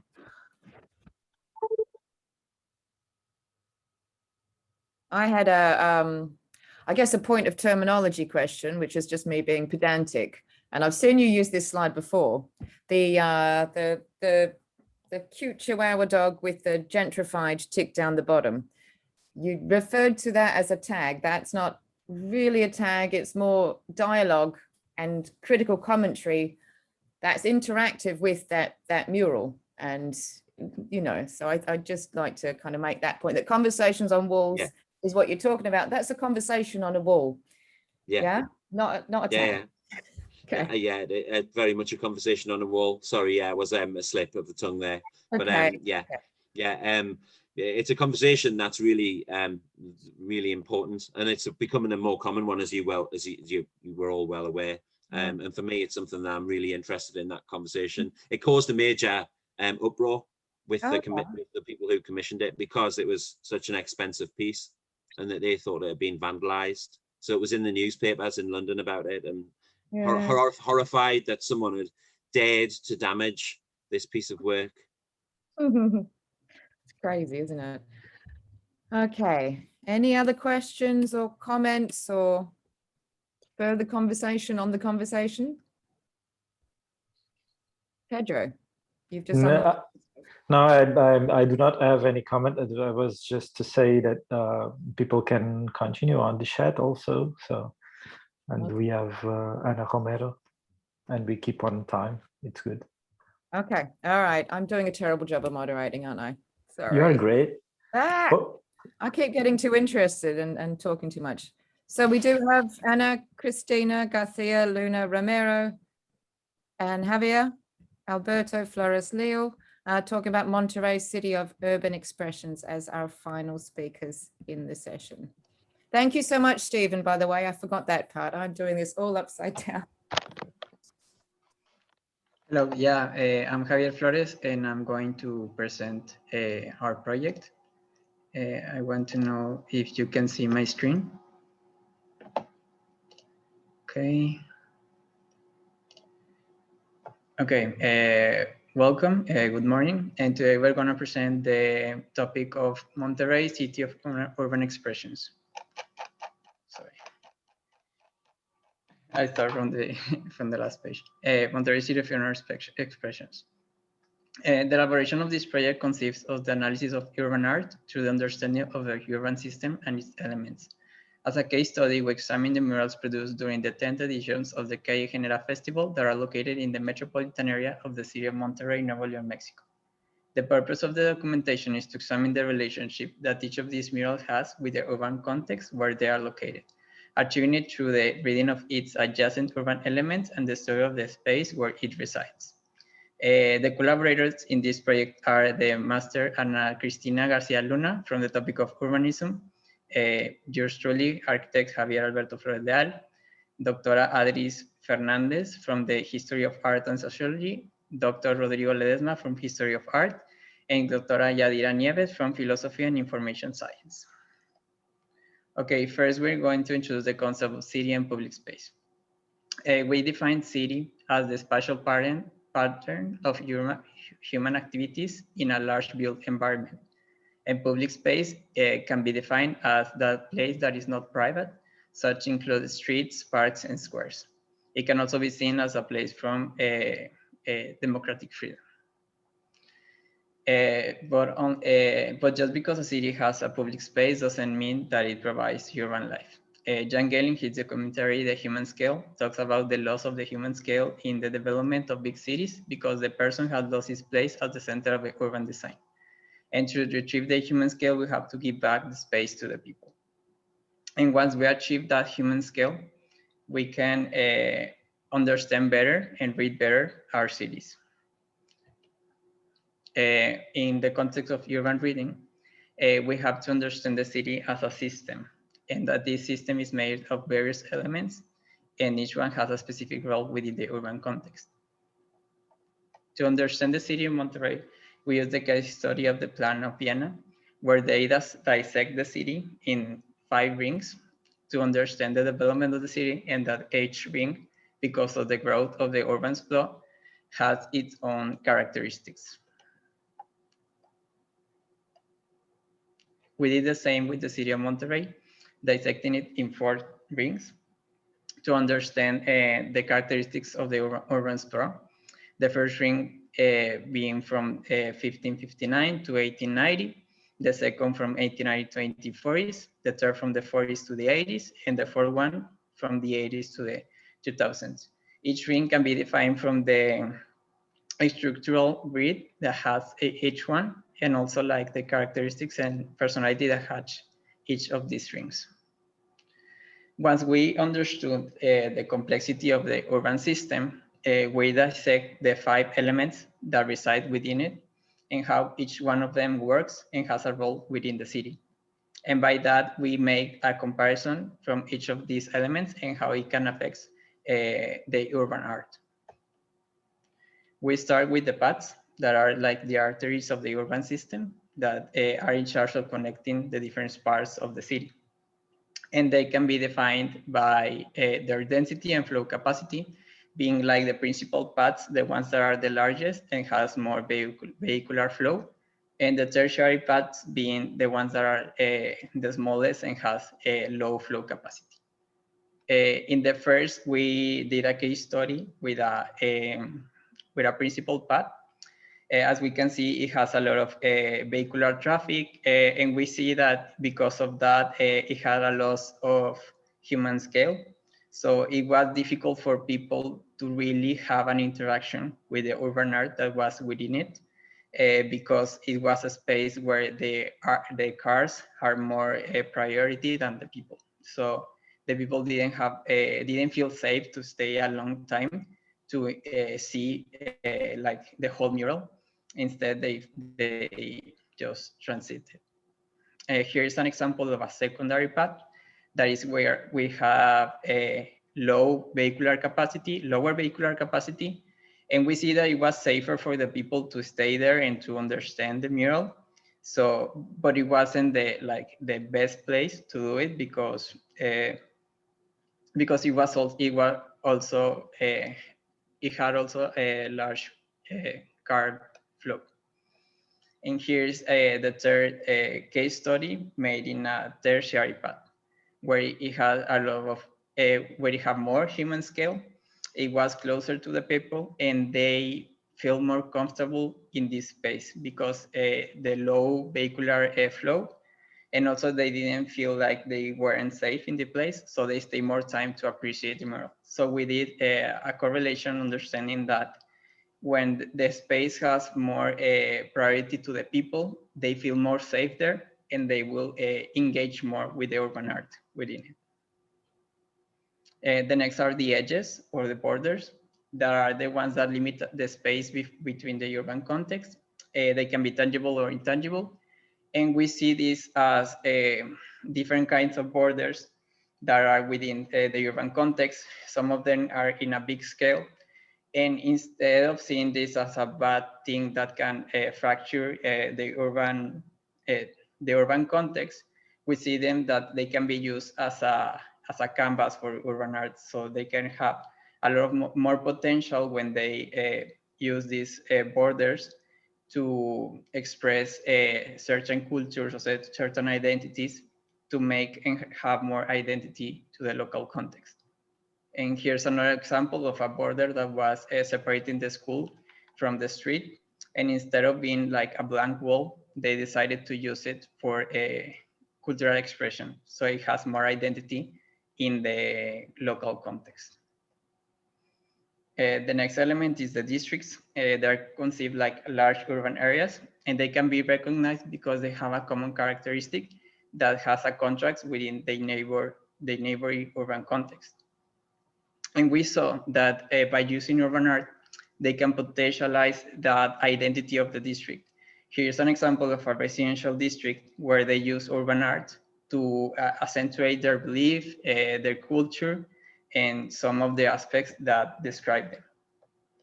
And here's another example of where this is an industrial district where they use urban art as a way of potentialize like the identity of this district and its characteristics. The next one is the nodes that are like the focal points, which function from the confluence of various paths and concentration from vehicles or pedestrians. And these can serve as a pause of meeting spaces where the different users can converge in the urban context. We saw in the case study that this can be used as a strategic point to introduce urban art, because a lot of people use these kinds of places and it has a lot of human interaction. So we can assure that it was more easy for more people to have access to certain murals because there was a lot of density in these places. Here's another example.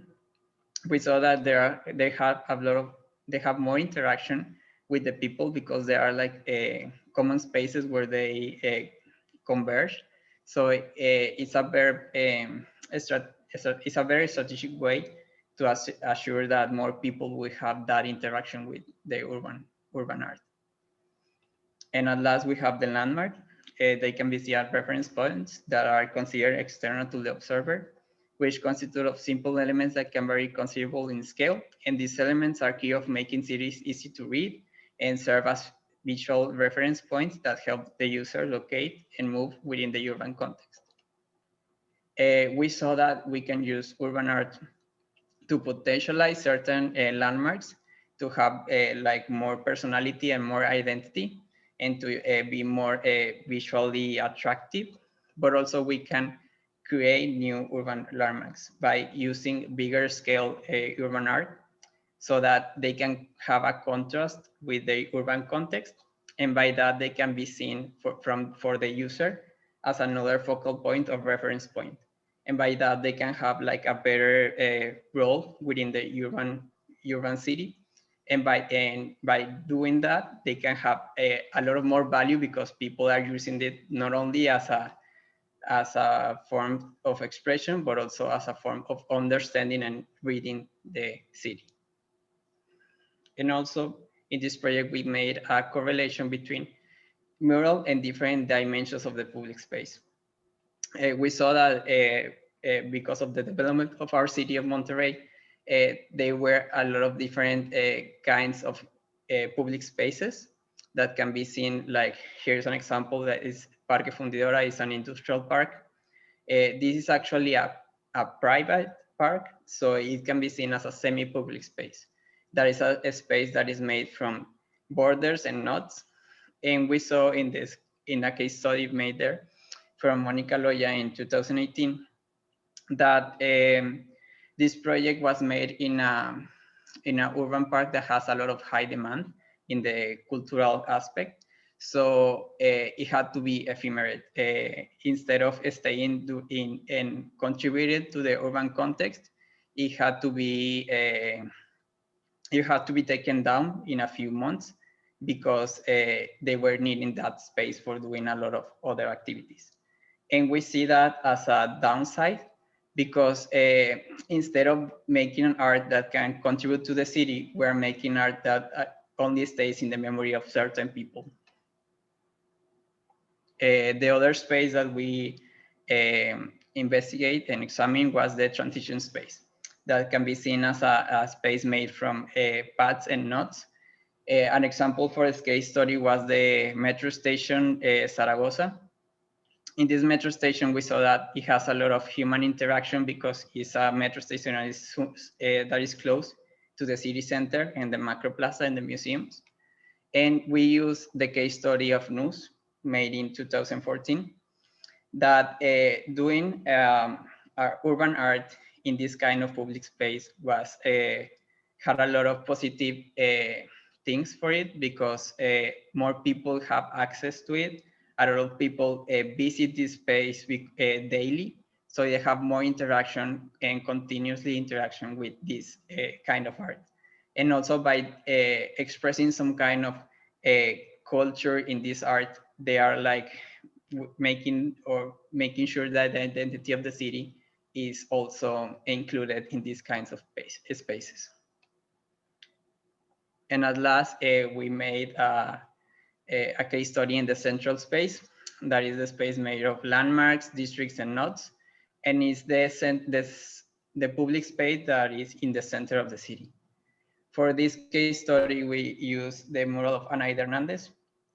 And we saw that because this mural was in a really central and focal point in the city, there were more people that had access to it and that have more interactions. And also because it's the city center, a lot of different social and cultures have that interaction with the mural. And also it became part of the activities that were around it. And we saw that that was like a really good example of using certain kind of public space that is more accessible to a lot of people and can also help to the identity of the city center. So we thought that by making this kind of urban art in these strategic points, it had a lot more of value to the urban art, but also the urban art can give more value to that city space. And as a conclusion from the findings, acquiring this investigation, we were able to conclude that there is a great relationship between urban art and the space where it resides. Its potential lies in the urban life that exists around it. This potential can be interpreted from urban reading. With this, an alternative way of appreciating this artistic typology can be introduced, where its value not only resides on its technique or plasticity, but in its spatial context. It was also possible to conclude that the benefit is reciprocal. Just as the mural benefits from the urban context, the city in the same way benefits from urban art. Thank you. Thank you, Javier. What an interesting study. Okay, who has a question or a comment for Javier? I can start if people are feeling shy. So there's a lot of different types of kind of spaces, I guess, in the typology. Okay, I'm trained in a quantitative discipline originally, though I don't do many numbers anymore. Did you do any counting of, okay, the most popularly or the most commonly used type of space, in addition to looking at the kind of interaction of people with murals in those types of spaces?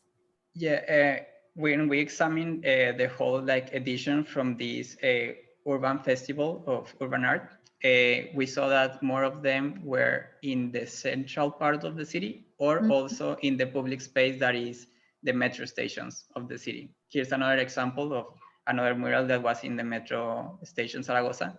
So because we have a really big metro station that had like a lot of brutalist kind of architecture, they use these kinds of big scale walls to introduce kind of urban art. So we saw like different examples in different contexts of the public space, but this was one of the more common ones.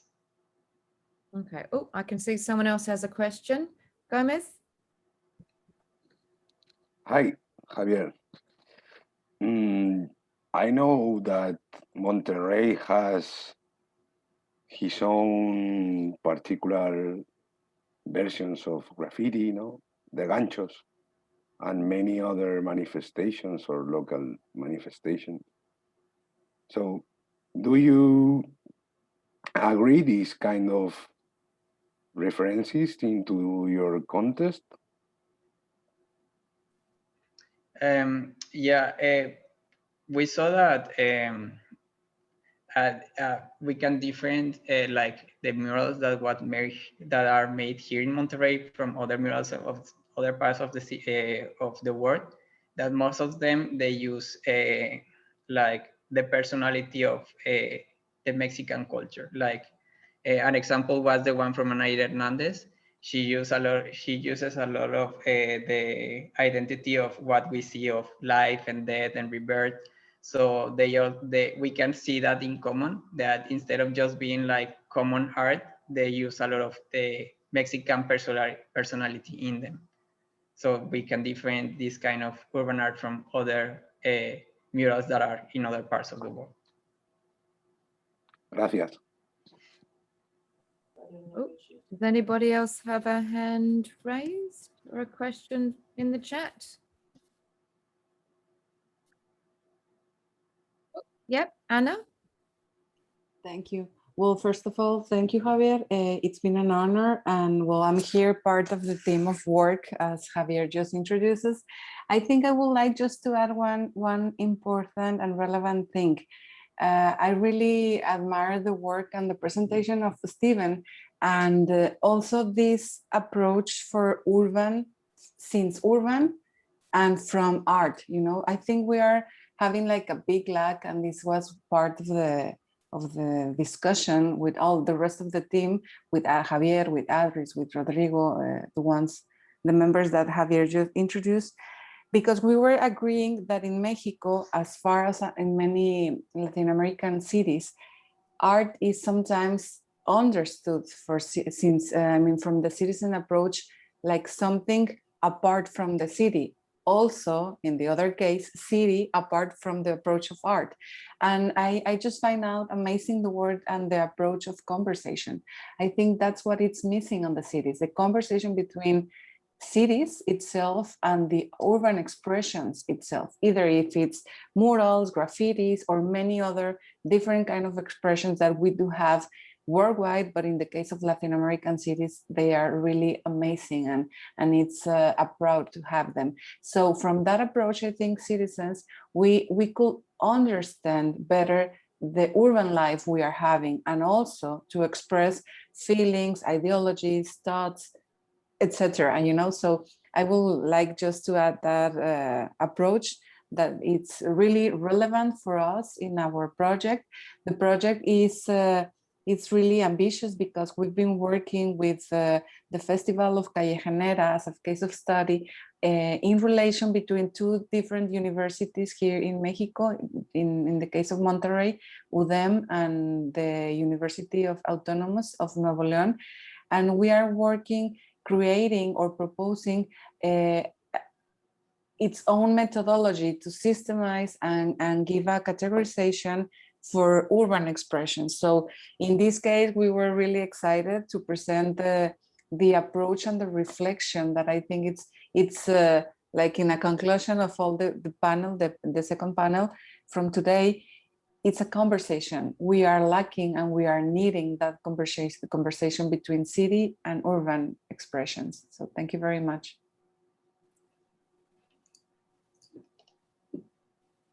Thank you. There are no further questions. Pedro? Yeah. Well, yeah,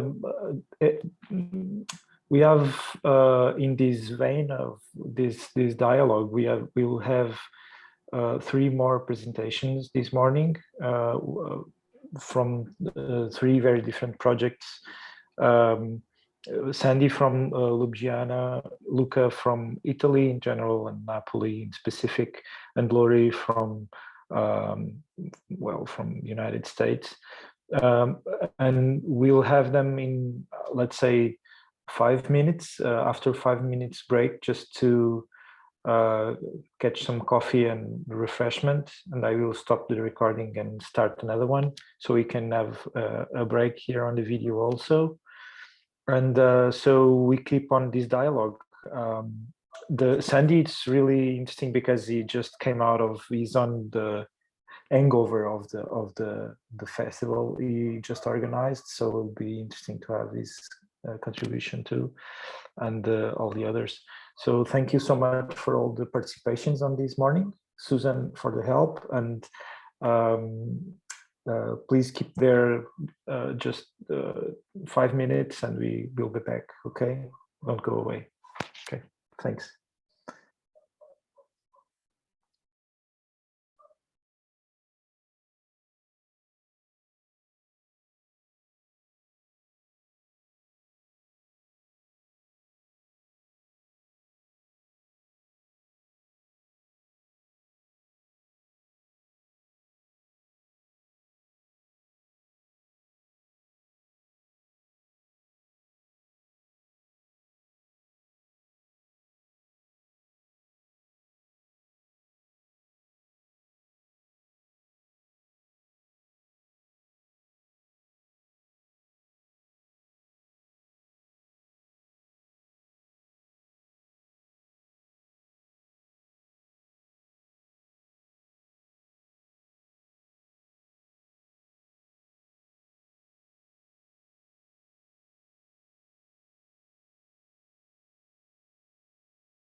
Hello, Sandy. How are you? Hey. Everything Doing okay? okay. Yeah. So, have you seen that we asked people to take a short break? So Yeah, sure. We'll respect. wait up, no worries. Yeah. And thank you for being there. On the hangover of your, you concluded everything already? Yeah, well, officially yes, but you're quite right. So this post-festival hangover, it's still there. So haven't had really the opportunity to do a proper rest, but yeah, hopefully in the following weeks. But this is how it goes. Yeah, and August, you'll have August to relax. Yeah, true. So this is always a good timing for doing the last things that are connected with the scholarly year. You know, like the end of the. True. Actually, I do not know if this is the same for every place, because I think, for instance, in the Southern Hemisphere, I think they have a different year in terms of. How is it in United States, Laurie? You are. Sorry. You have also a summer break for the classes, right? Now in August. There is summer break for universities, although I think with some students missing in-person classes this year, they've offered more in-person over summer to make up for some time. Yeah, because of the COVID situation. Yeah. Yes, I think there are some places that did that. This year will never end. This academic will never ever end. It's just, there is no summer. But Susan, because you know how things go in Australia. In Australia they have a different calendar. In Australia is in our winter, so the long break is between November and kind of February, March. So at this point, they are like in the middle of the year, in the academic year. I mean, maybe there's 1 month off between semesters. So we go March to kind of June, and then there's a month off, and then July to November, I think. I mean, God, it's a decade since I had to do that. I'm British now. Okay. Yeah. Lachlan was a bit. You have a huge project there in Melbourne now. It's great, isn't it? Yeah, it's very big, and it's very musical. Let's say it's not only and the vinyl, visual art. The vinyl. What a great, great plan. I just want to go to Melbourne now, but we can't get into Australia. It's sealed. The borders are. Yeah, it's good for Jacob collection. You see, Jacob is. He's excited. Yeah. So I hope everyone is coming back slowly. Maybe we can start moving forward and give the floor to you, Sandy, and maybe you can do a little bit of psychoanalysis after the festival. It's done. Now you can share with us what happened.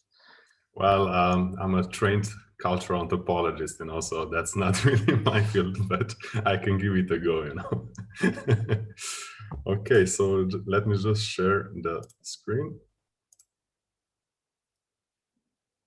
Okay. I will.